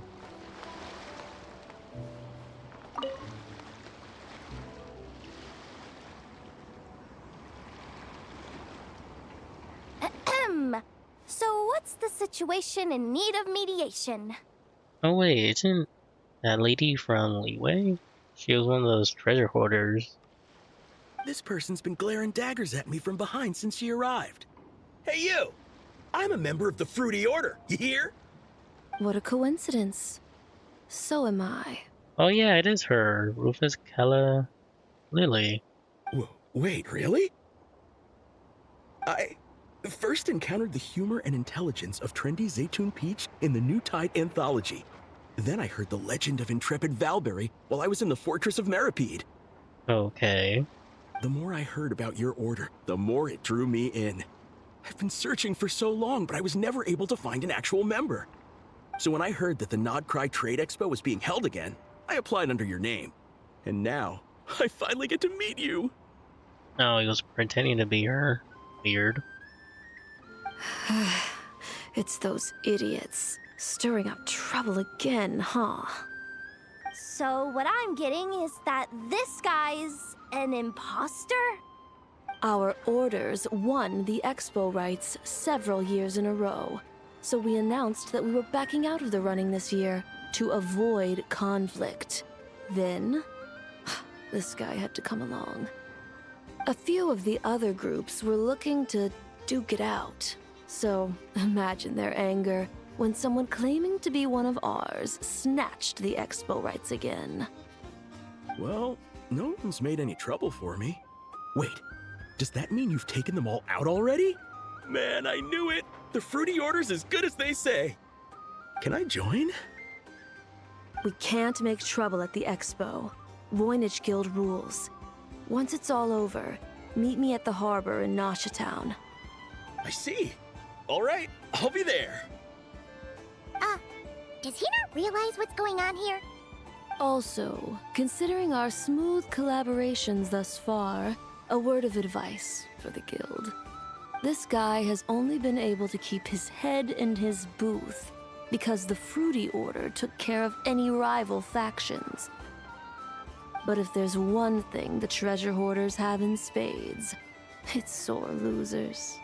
Since our order has proven untouchable so far, they're sure to find easier targets to vent their frustration on. So look after those kids. Huh. So this guy has been responsible for more than one conflict so far. Oh, unfortunate.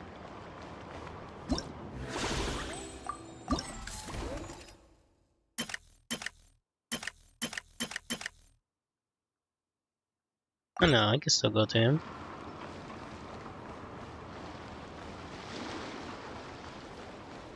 Hey, Zvarka. What do you think? Not bad. Tastes just like back in Mondstadt. Varka? You're here for the expo too?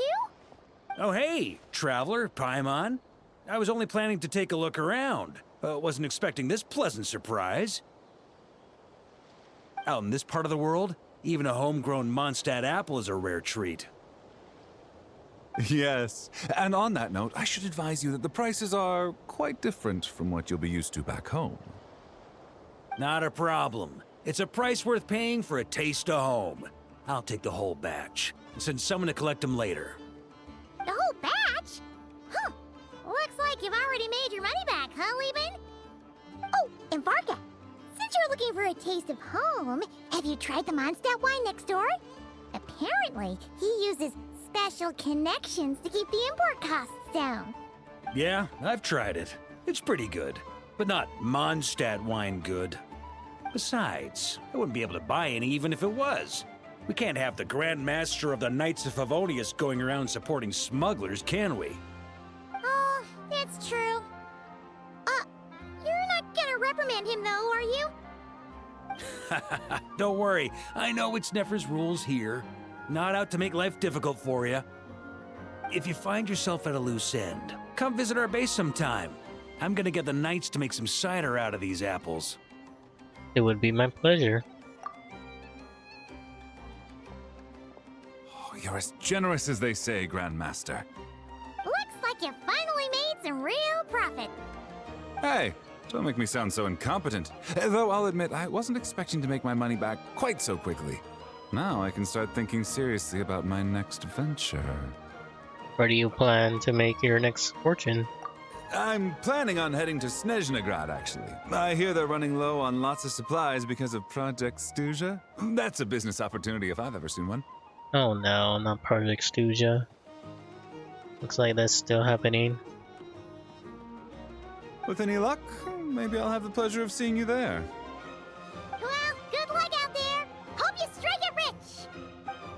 We're definitely gonna see him there.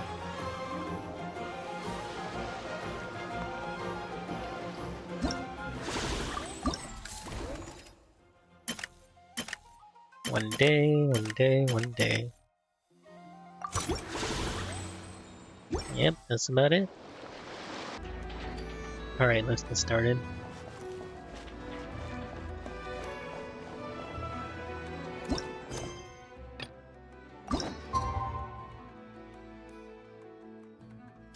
We're gonna figure out who stole the ballista.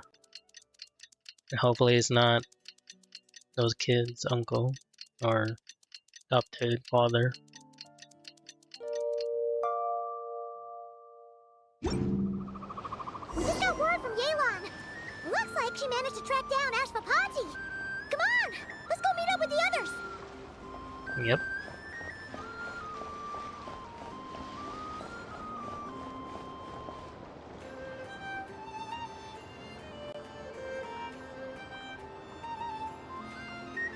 Took me a bit longer than I expected, but I found where he's hiding. Let me just be sure of one thing. We're dealing with someone who has extremely dangerous weaponry in his hands. If it comes to it, are you prepared to handle the worst-case scenario? Absolutely. You just need to trust us, just like we trusted you earlier. Yeah, we've got this. My crew's already locked and loaded. I'll take you at your word. I know you said you wanted to keep this operation small, but I still thought you could use some backup.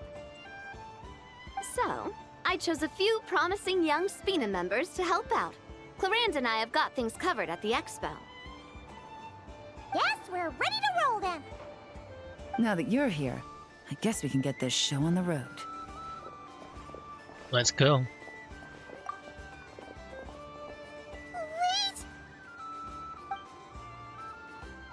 I'm sorry, you can't come with us. You need to stay at the expo like we agreed. It's for your own safety. We know. It's just... Do you really think Uncle Ashvapati is working for the bad guys? I wish I could answer that question, but it would just be speculation. And I work based off evidence. He's been gone for 2 days now, and he just left us here. He's never done that before. Maybe he really is working for those people and was afraid of getting caught. But if that's true, then that means he must have been involved in making and selling weapons in the past too. Wouldn't that make him a bad person? That's not for us to say. Take a look around the expo. There are plenty of other people making and selling weapons. Doesn't mean they're necessarily all bad people. Really? The same is true for your uncle. Whatever he may have done in the past, the real question we need to ask is why. There's a lot we need to know before we can judge a person. God, I love Navia so much. In Fontaine, we have a long and complicated process in place just to make sure we get the right answer to that question. Yeah. Why would Uncle Ashvapati do something like that? How about this? I'll make sure that Miss Chevras and Miss Yelan promise to bring your uncle back safe and sound. Then you can ask him yourselves. Thanks, miss.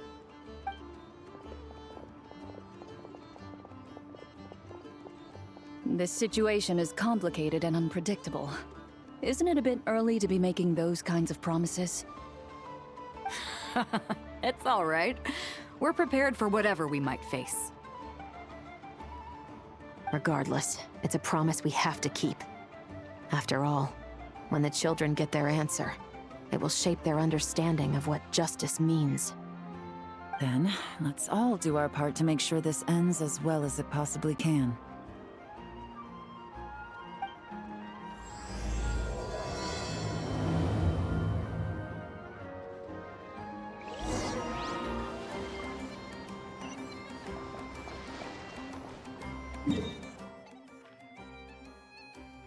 Oh, we're next to Clink Clink from Kake Craft Shop.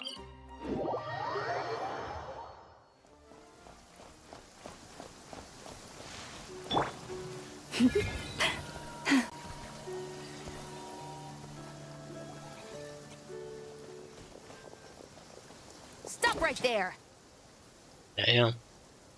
Where is he? We missed him.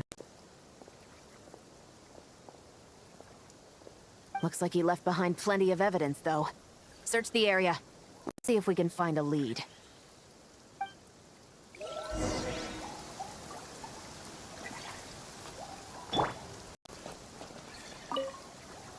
Search the area. Let's see if we can find a lead. Strange. Did he lead us here on purpose?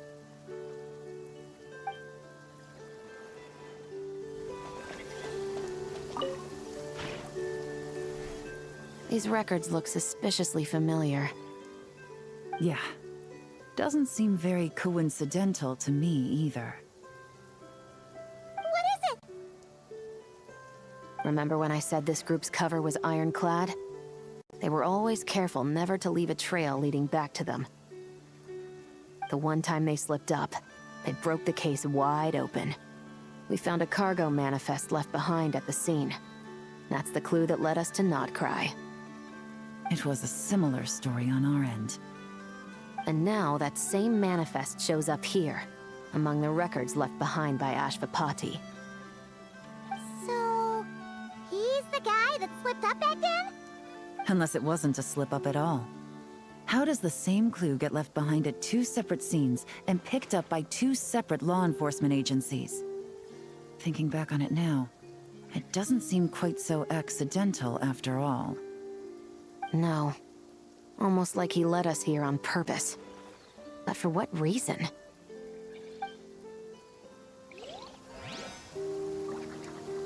Maybe he's trying to do the right thing. Hey, there's a letter here. Look at how it's positioned. It was begging to be found. I think it might be for us. You think he knew we would come here? If he did, he's a more impressive opponent than I anticipated. Let's keep going. We can read it together when we debrief.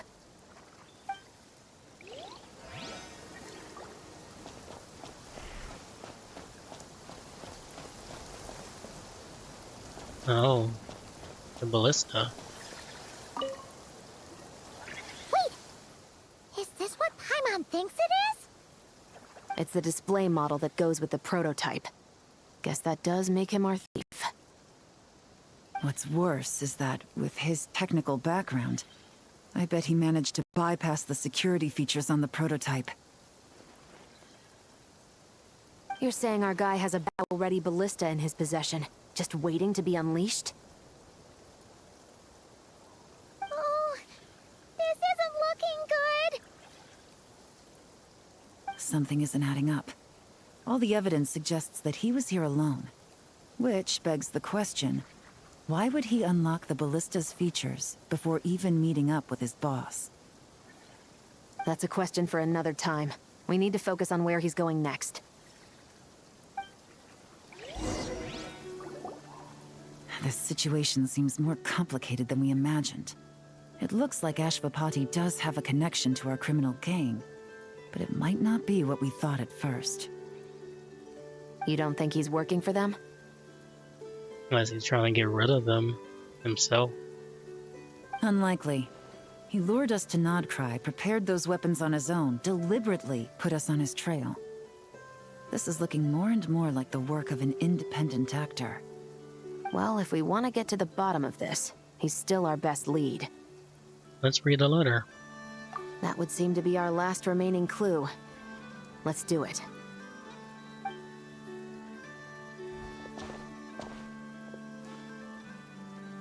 To the officers of the Special Security and Surveillance Patrol and the Liyue Qixing, you certainly live up to your reputation.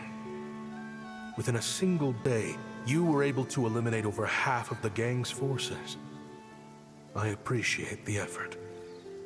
I doubt my secret hiding spot will be a secret much longer. So I suppose it's my turn to throw my hat in the ring. I'm just glad I no longer have to run. So, before my day in court is upon me, allow me to confess to my crimes.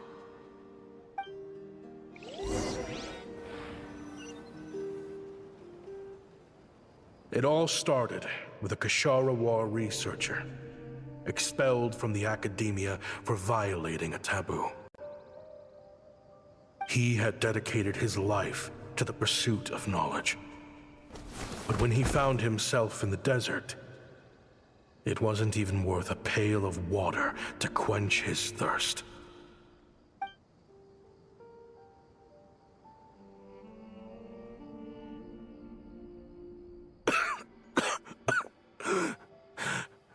Could you spare some water? I'm a Kashara War researcher. If you need something, I could. Oh, he turned the robots against these Emirites.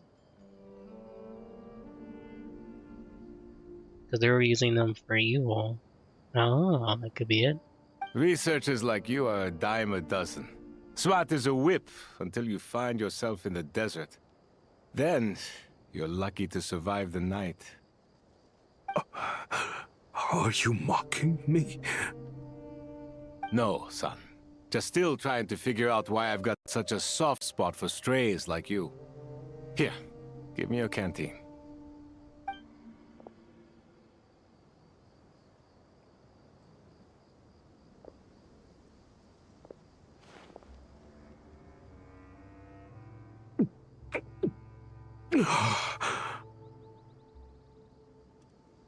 You got somewhere to go?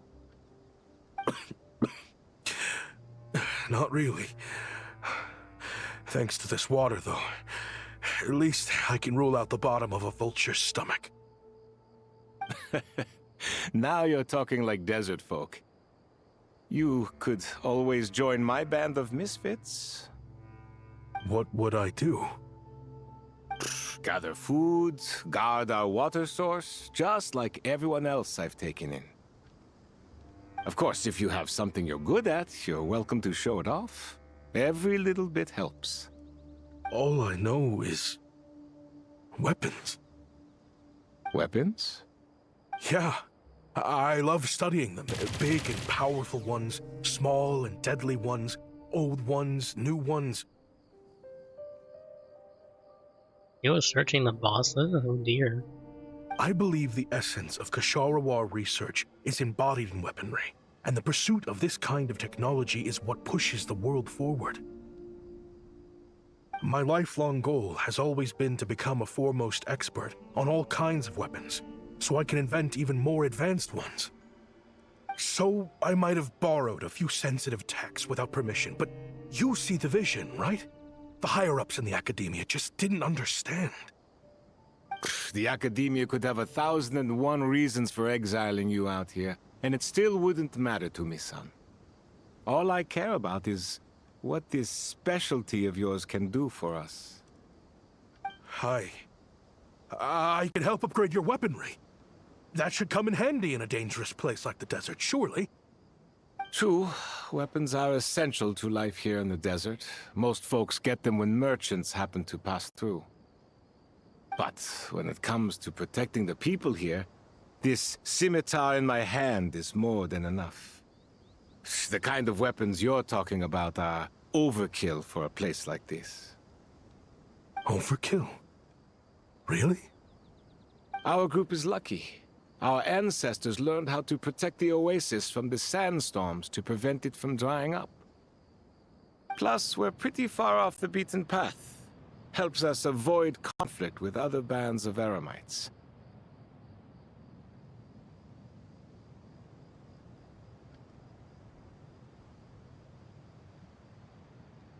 Sorry. Hopefully the stream wasn't lagging. All in all, we don't have to travel to find water. We don't have to fight off other desert folk. It's a real place to call home. There are plenty of ways to die in the desert, but behind a lot of them lies too much ambition. So, having somewhere to settle down is more than enough for me. I see. Guess I could do some odd jobs then. I've heard you Kashara scholars are handy with all kinds of gadgets. You could always make something for the kids.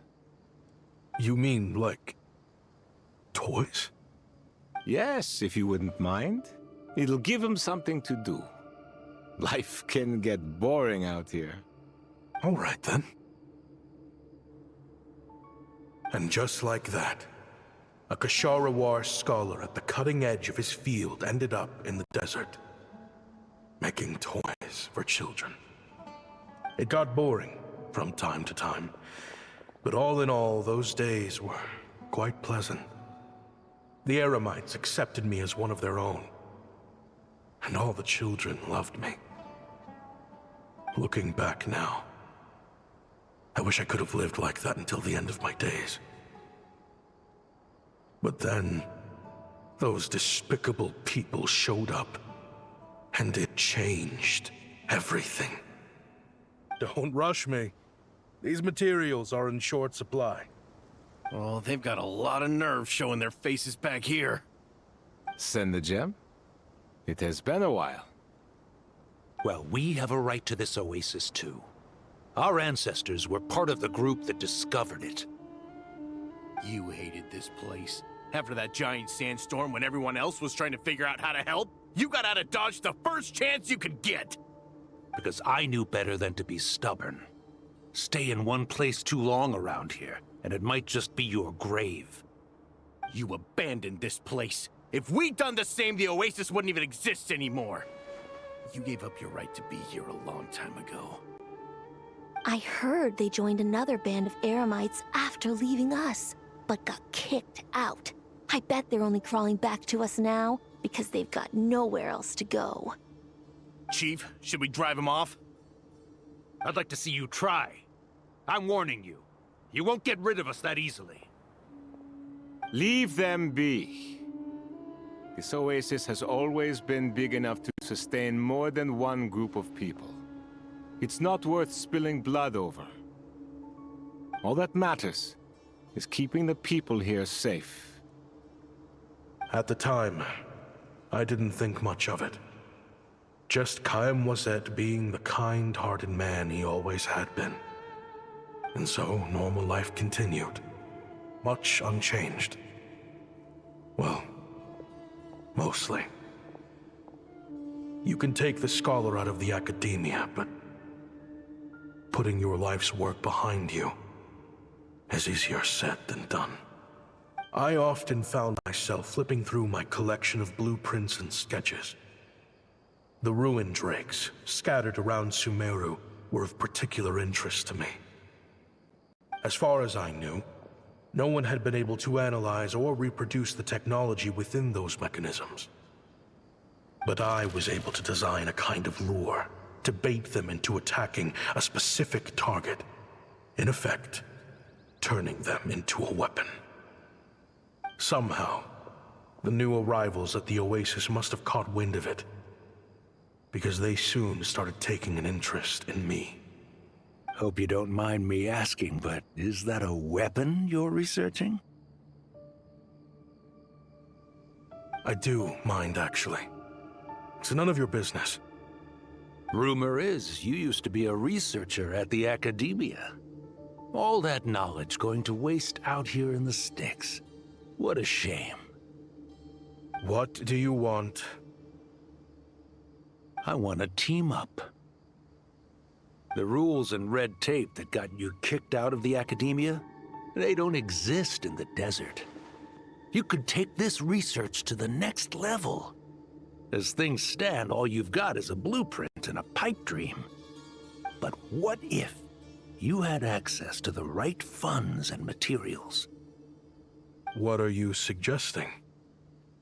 Me and my men can get you what you need. In return, all you gotta do is bring this sketch to life. We've always had a good eye for business, just never the right product. But this thing right here, the different bands of Eremites are gonna shell out Mora left and right to get their hands on it. You want to sell it? It's a win-win. You provide the goods, and I earn enough Mora from these people to fund the research of your dreams. I don't know. I understand what you're worried about, but listen, it won't come back to bite the people here. These people don't think bigger than this place. They don't get involved in conflict. I mean, come on. Their biggest enemy is the weather. You've made a bad name for yourself around here. I don't want any part in this. Well, it's your choice. But it could be the last meaningful choice you ever get in life. So I'll ask you again. Do you want to finally develop the weapons you've been dreaming of and realize your academic ambitions? Or do you want to stay here building toys for kids? How I wish I'd made the right choice back then. Yeah, we increased our prices. What about it? You gonna back out? So, you're really as money hungry as they all say, huh? Cash is king. That's just business. Fine. I'm done. I want out. What are you talking about? We're making bank here. I know what the weapons have been used for, and I refuse to be an accomplice to all this any longer. An accomplice?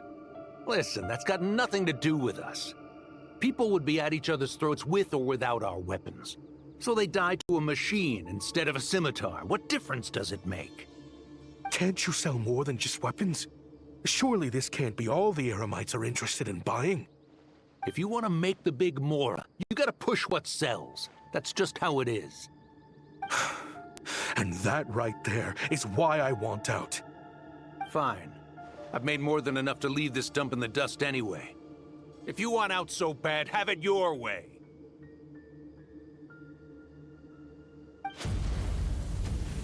What was that? No.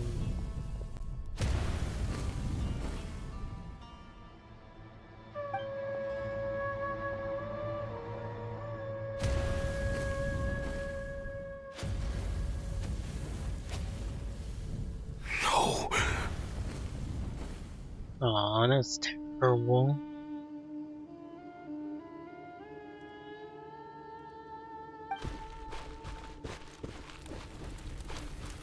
Kaem was it.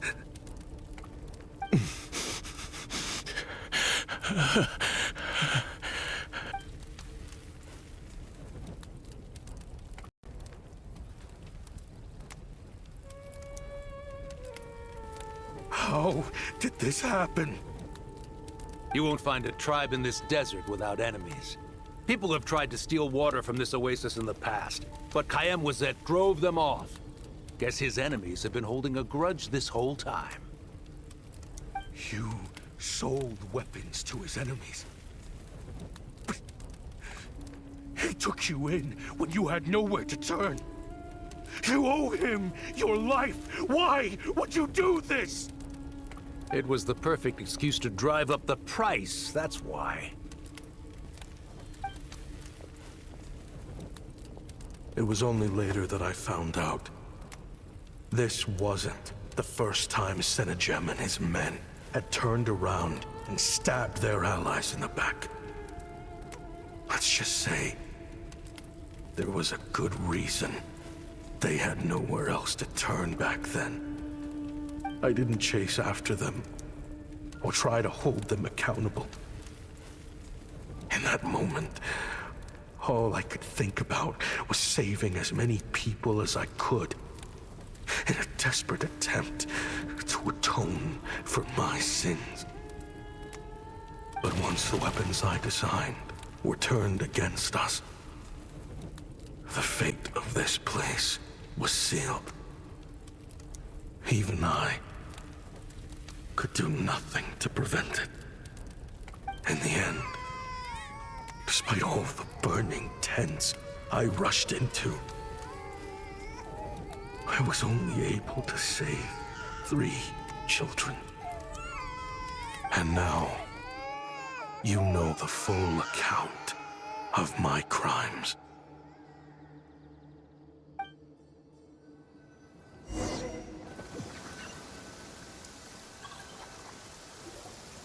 I've been raising them ever since, while attempting to hunt down the men who made them orphans in the first place. This confession is for the kids to read, too. So,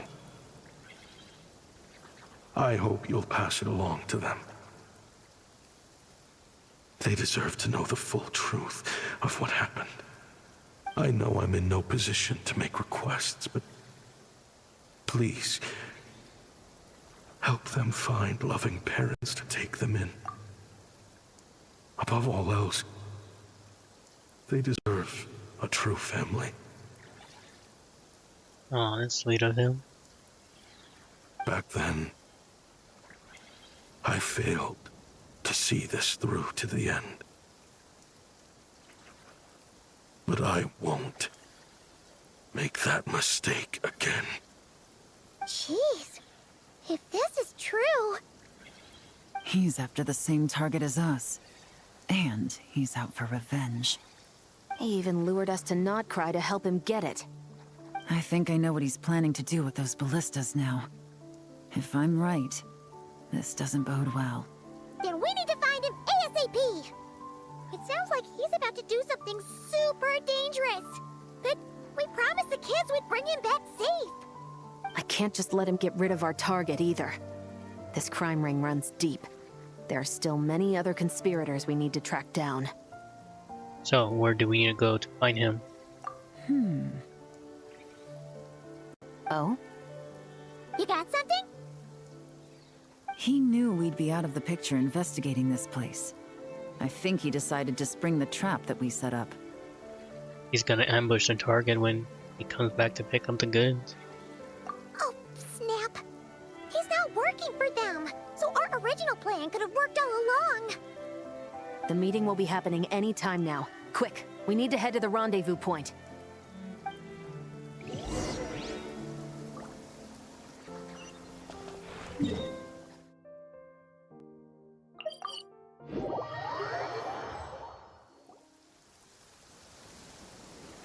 Ashvapati. Oh wow. You're dressed fancy now. It's been a while, Senegem. Over a decade at least. How did you find this place? All these years. And the signal you use for the meetup point still hasn't changed. All I had to do was pose as your point of contact. And fish a time and date out of that scout you sent. Useless bunch of idiots. Just wait until my backup gets here. Oh, I think that might take a while. The Fontaine and Liyue authorities have your men locked down tight. Every last one. No. There's no way the cops could have known we'd be here. Unless, of course, someone deliberately left a trail of clues, leading them straight to the expo. That would be a different story, now wouldn't it? If they hadn't taken your agents out of the equation, I doubt I would have been able to lure you here. So now what? You gonna turn me in, too? No. The authorities can have your men. But you're mine. Is that Fatui tech? Looks like your skills are as good as ever. Hell yeah, that's cool. Listen, I know you're mad that I've been racking up Mora without you all these years, but it looks like you still got it. If you want back in, we can work something out. After everything that happened, what makes you think I would want back in? Because what's the alternative? You're not here for revenge, are you? After Kamwazet took you in, you really convinced yourself you were one of them, huh? What you should have learned is that banking on loyalty and belonging is a losing hand. Better to cash out before you're in the hole. In the desert, my people live by one rule and one rule alone. The last laugh doesn't go to the righteous. It belongs to the one who knows how to cut their losses. Just look at me. When there's Mora to be earned in the desert, I'm a desert folk. When the opportunities in Fontaine are sweeter, I'm a Fontainian. You think everyone is as much of a lowlife as you? A lowlife? There's nothing Mora can't buy, Ashvapati. That includes prestige. You're talking to a renowned Fontanian philanthropist who lives in the Vasari Passage and spends his days going from one grand banquet to the next. Nobody who counts would dare call me a lowlife. Are you done? Clearly there's no reasoning with you. Fine. Have it your way. But if you want me dead so bad, why'd you come to face me alone? That wasn't the wisest decision now, was it? Oh, don't you worry. I brought plenty of firepower with me. You could have brought a whole army for all I care. These weapons will bury every last one of you!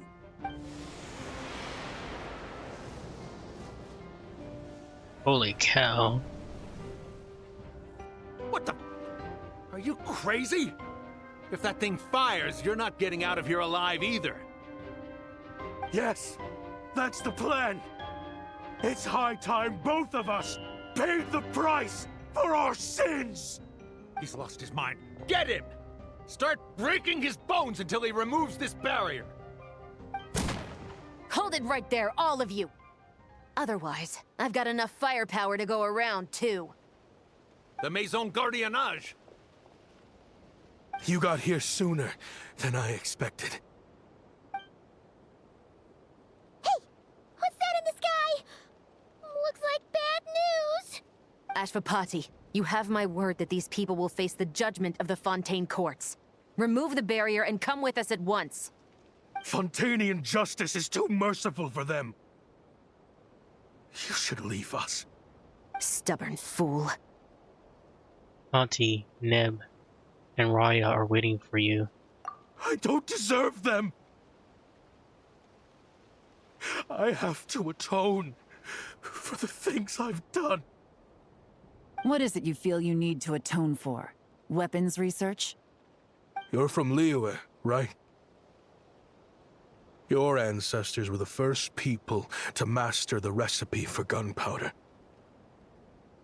And yet, they turned it into fireworks and firecrackers that even children could play with. Surely, it's choices like that which make Liyue what it is today. I hear that it's a very peaceful place to live for the most part. But me? I chose to use my research skills to create weapons of war that brought death to countless people and destroyed the only home those kids had. That's why I have to atone. Because I have blood on my hands. Sounds like you don't know as much as you think about fireworks. They might be harmless fun in this day and age, but they started out as weapons too, you know. What? That's right. Fireworks and firecrackers were originally developed for use as weapons. They needed something a little more powerful than usual for purging evil forces and scaring off wild beasts. Over time, evil spirits learned to fear the sight of flames, and the beasts retreated into the mountains. That's when people started repurposing fireworks for entertainment purposes. The peace we enjoy today isn't because we chose to make toys instead of weapons. The weapons are what secured us the peace in the first place. Only then did we have the luxury of choosing to turn them into toys instead. It's people, not weapons, that commit acts of evil. And when people are as bent on destruction as the evil forces and beasts faced by our forebears, whatever tools they have at their disposal end up as weapons. Time is running out. Please. Leave while you still can. Relax. Now that we have these guys in custody, I think we can find a way of repurposing these ballistas for the children's amusement.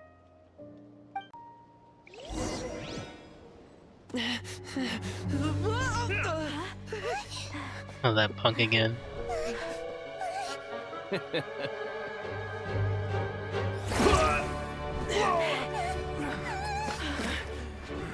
Oh yeah, I know.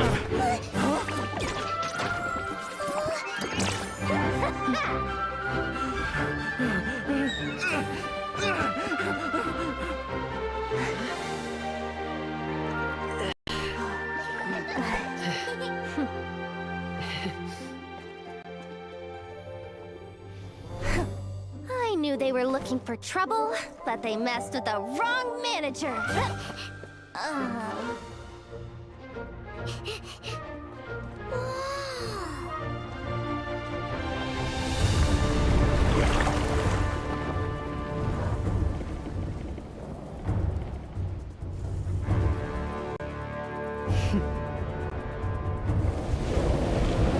Oh, Vito's so cool.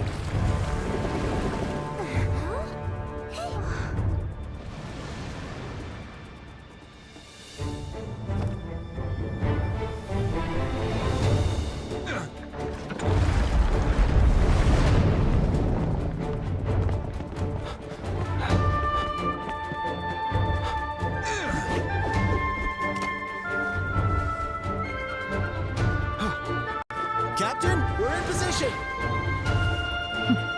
Prepare to intersect! On my signal!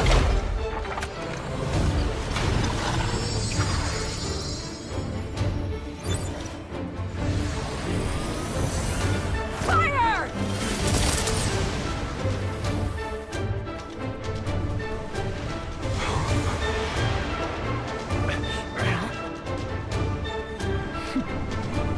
But how?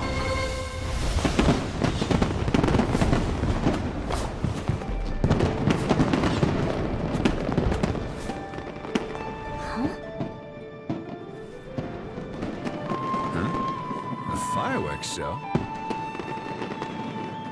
Oh.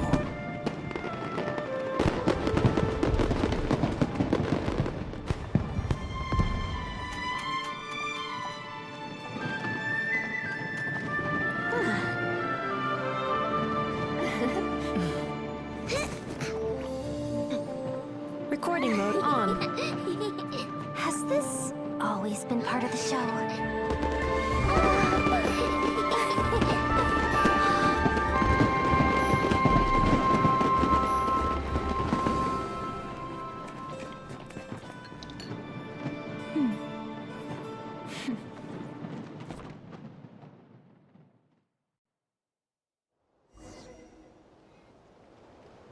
No funny business! I never imagined the Guizhong ballista could be used for something so beautiful. I saw this coming. If you'll agree to come with us and answer some questions, it would be a big help to our investigation. Of course. You'll have my full cooperation. I know I'm guilty. Just not sure of the precise crime at this point. Honestly, me neither. I'm sure a case like yours would have Fontaine's top legal experts scratching their heads. As for these arms dealers, though, I can confidently say that none of them will be getting away with this. So at least you can take some solace in that. I know, there's no sentence the court can give them that will satisfy you. But at least the trial will be a public declaration of their crimes and the punishment they will receive. The victims deserve that much. Considering the alternative was them dying in obscurity to a revenge killing with no one left behind to tell the story. This looks more like real justice to me. I guess you're right.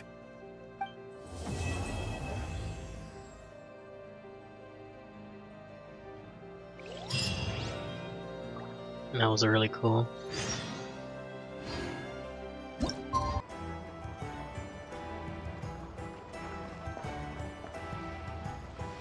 Great! Everyone's in one place! Now that we are on the other side of this incident, I suggest we put any remaining questions to rest here and now. The Voynich Guild won't be responsible for any disputes remaining after this meeting. Understood. Well, there's been no serious harm to me or any of my compatriots. And with the arms dealing operation closed down, I've achieved my strategic objective. I'm happy to let the Fontaine authorities process the culprits from here on. I appreciate your flexibility. I'll need all of them in my custody to proceed with the case files. As for you...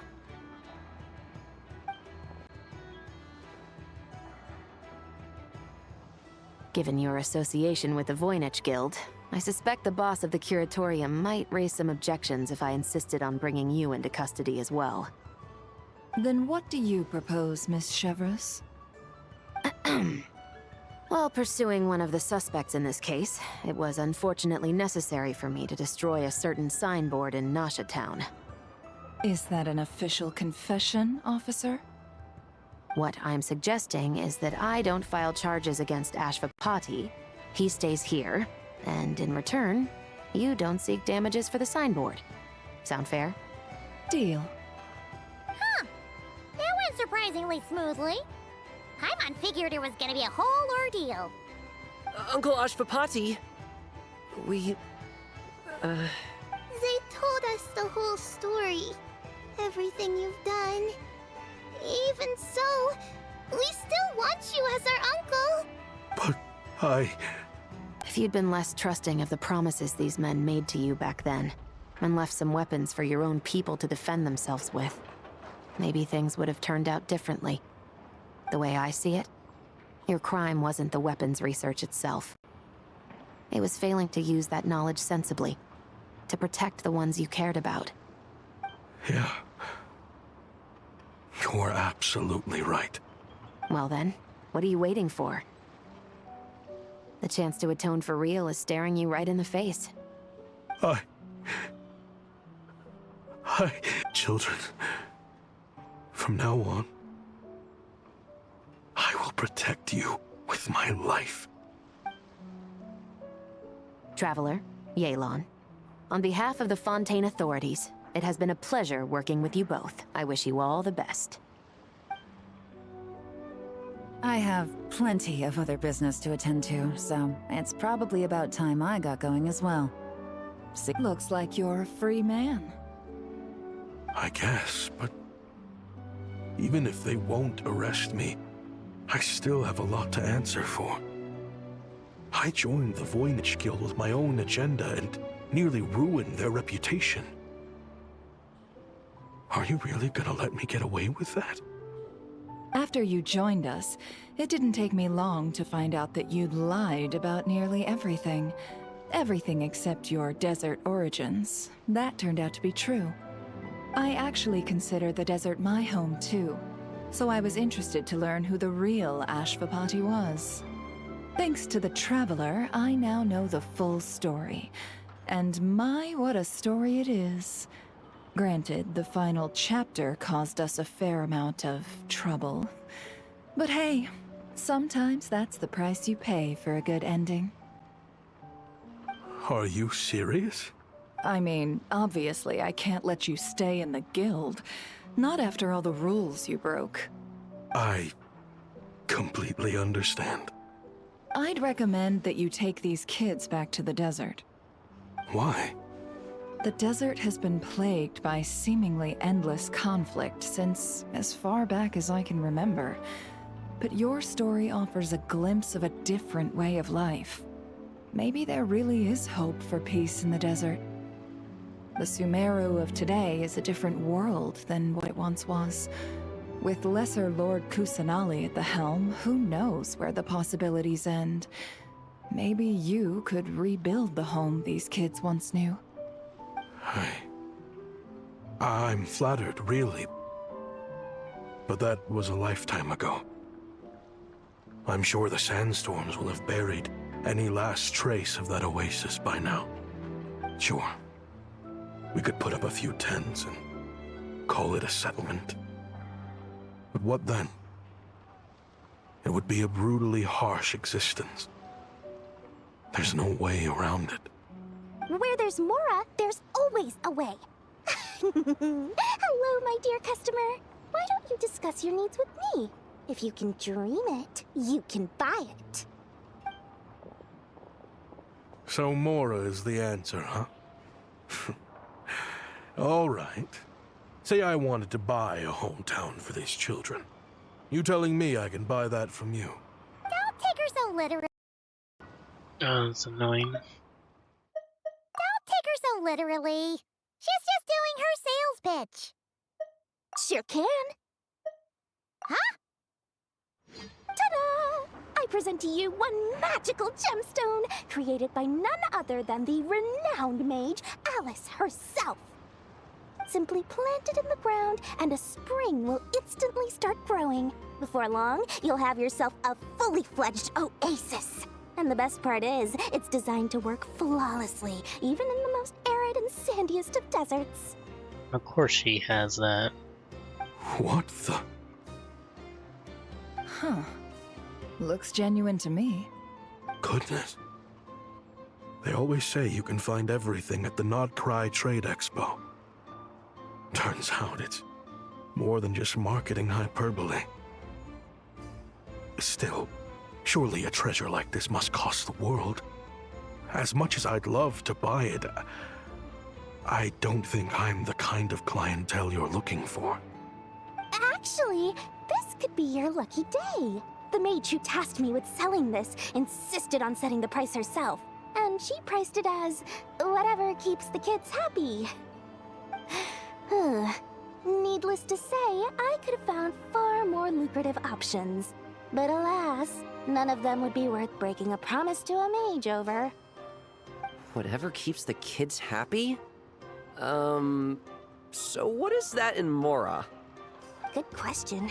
I got it! How about I charge you whatever you three kids earned at the expo? Then you can say you bought back your hometown through nothing but your own hard work. I think that would keep the kids very happy indeed.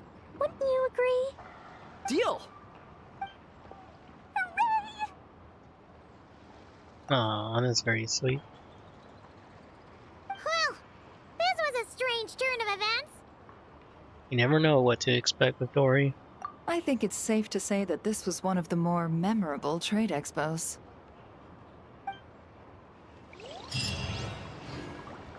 Indeed it was. Ah, it's D-Loot. This might not go well.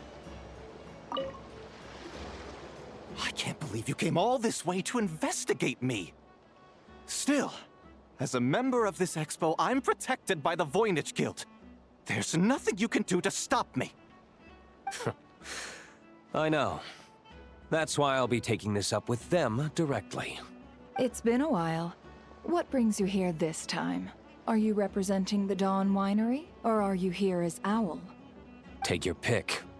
Even Owl would take issue with people smuggling the winery's products.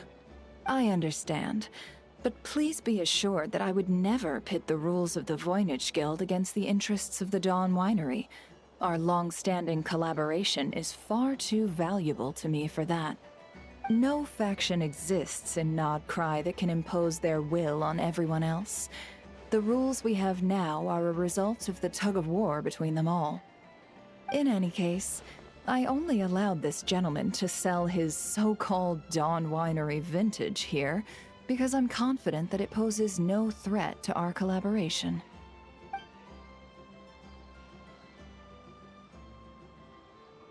I see. So this isn't from our cellars at all. It's not even from Mondstadt. You... I'm guessing you learned a few of our winemaking techniques, then brewed your own liquor using local ingredients from Nodcry. Imitations like these are no threat to our business. Oh, just you watch. One day, my wine will leave the Dawn Winery in the dust! I'll grant that your wine is a perfectly palatable product. But the fact that you didn't dare to sell it without attaching our name to it speaks volumes. That alone tells me that I'll never need to worry about any serious competition from you.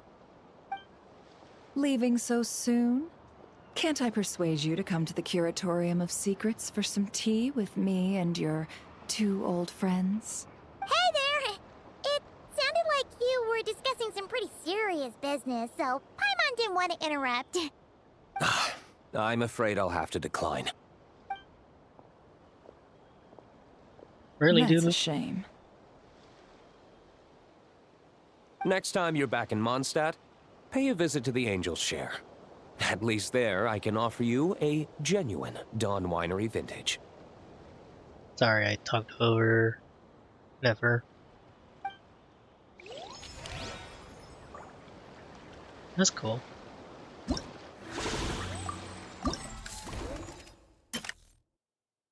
Ah, okay. And that's what's happening.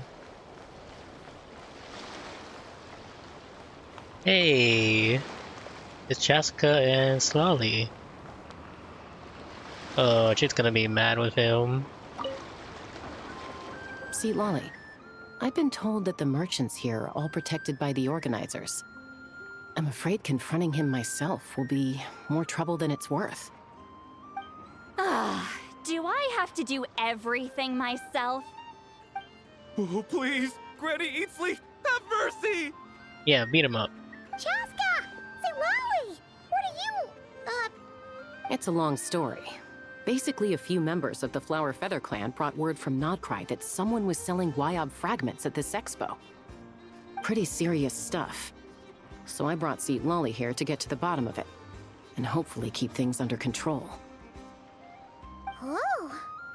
Okay, well, as it turns out, we've been tasked with mediating any disputes like this. Are you intending to try and stop me? Please, Granny Easley. Look, I'm not trying to be difficult, but you don't need me to tell you that our Wyob are not for sale. Wait a second.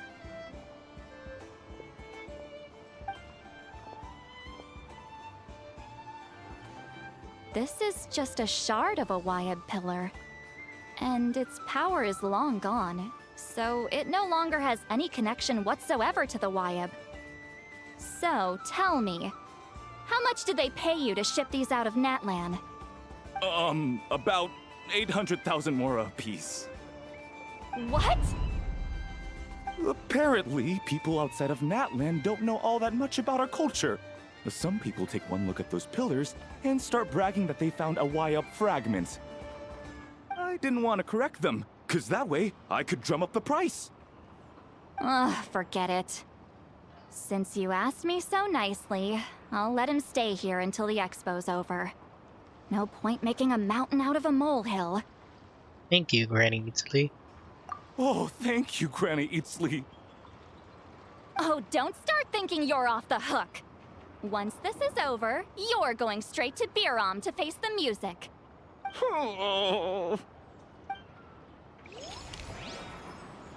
That's very hilarious.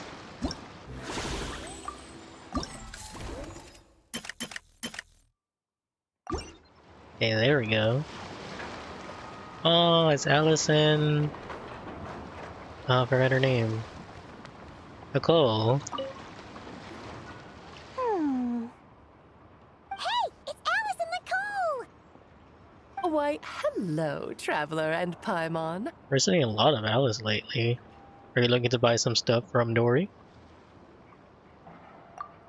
Oh, quite the opposite. I'm her supplier. That is true. Nicole came up with a delightful new pricing method recently, which I've asked dear Dory to try out. We're here today to see how it's all going. What sort of pricing method is that? Curious? Well, allow me to explain. Instead of an amount of more, you collect courage, kindness, or happiness from the buyer. The key is to make people realize they don't have to be rich. With an excellence of character, even the treasures of the Hexenzirkel are within your reach. Kinda like a Seelie guiding intrepid adventurers through various tribulations until they claim their prize. Such fun, wouldn't you say? That is true. Not for me. We didn't sell much Hexenzirkel gear this time at all. At this point, I'll have to whip out some Samara's specialties just to break even. Wait, you're actually losing money, Dory? You're saying our gifts didn't reach that many people? Well, I mean, she can't make any money out of it. That's why. I'm saying we made diddly squat. Hate to break it to you, Miss Mage, but you don't have much of a heck for business. It might not have made much, but this has been quite a fun little experiment. To make it up to you, all the revenue from our merchandise is yours to keep, Dory. Alice, are you sure about that? Oh, they don't call you a great mage for nothing, Miss Alice. I mean, I guess so, huh?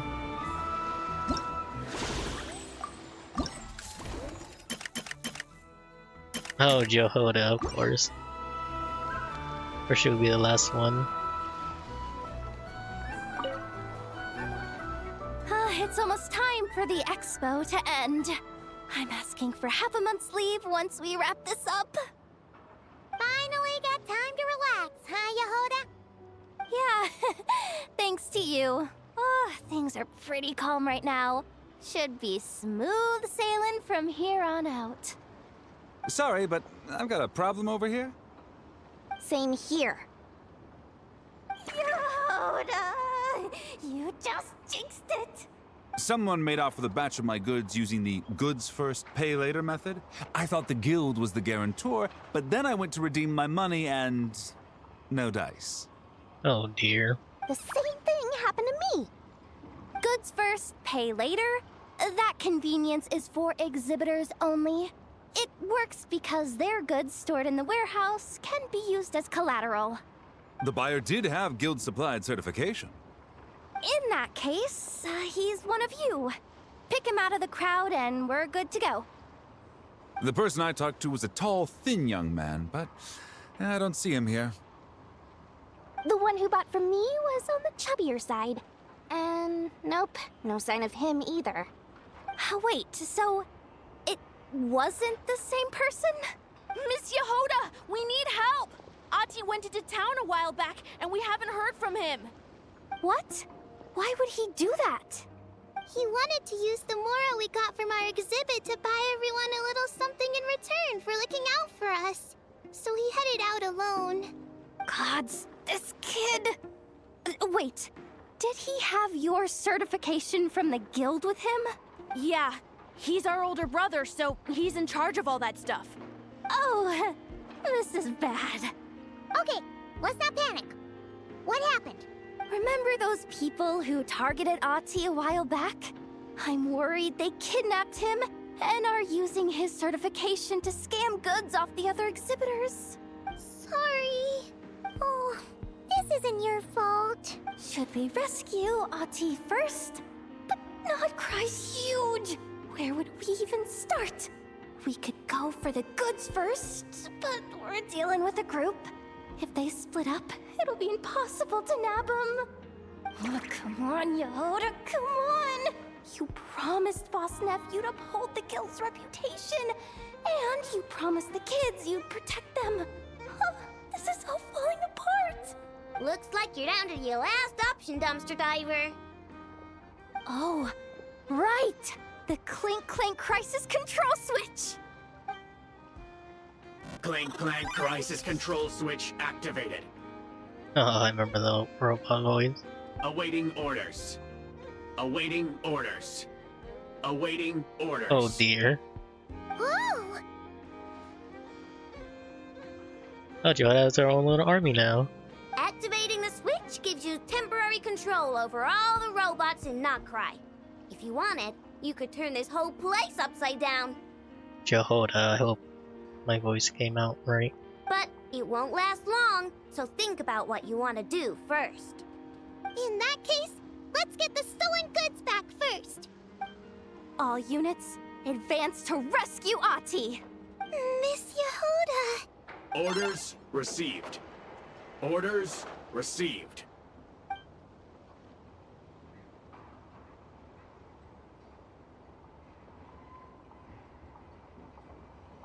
Ati! You're all right!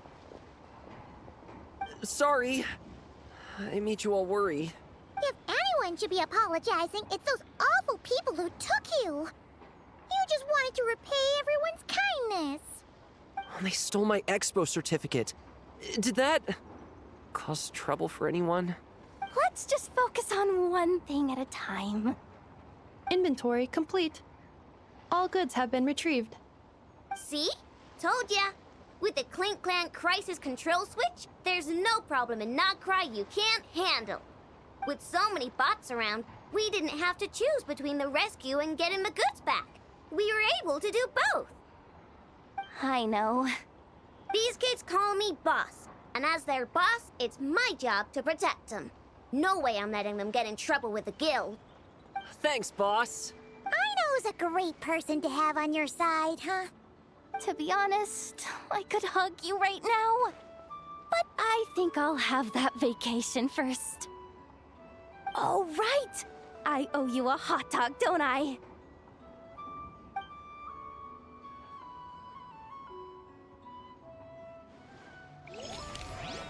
Okay, that's very sweet.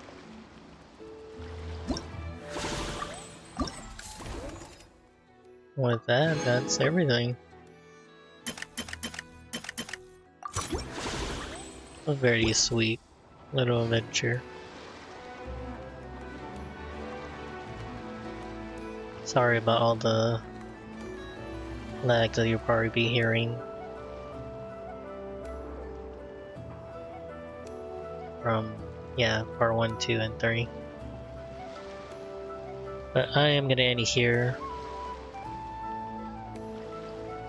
I will play those mini games on my own time. We should take a break after all that running around. But anyone who watches this stream, thank you. And anyone who watches after, thank you again. And until next time, I'll see you guys later. Goodbye.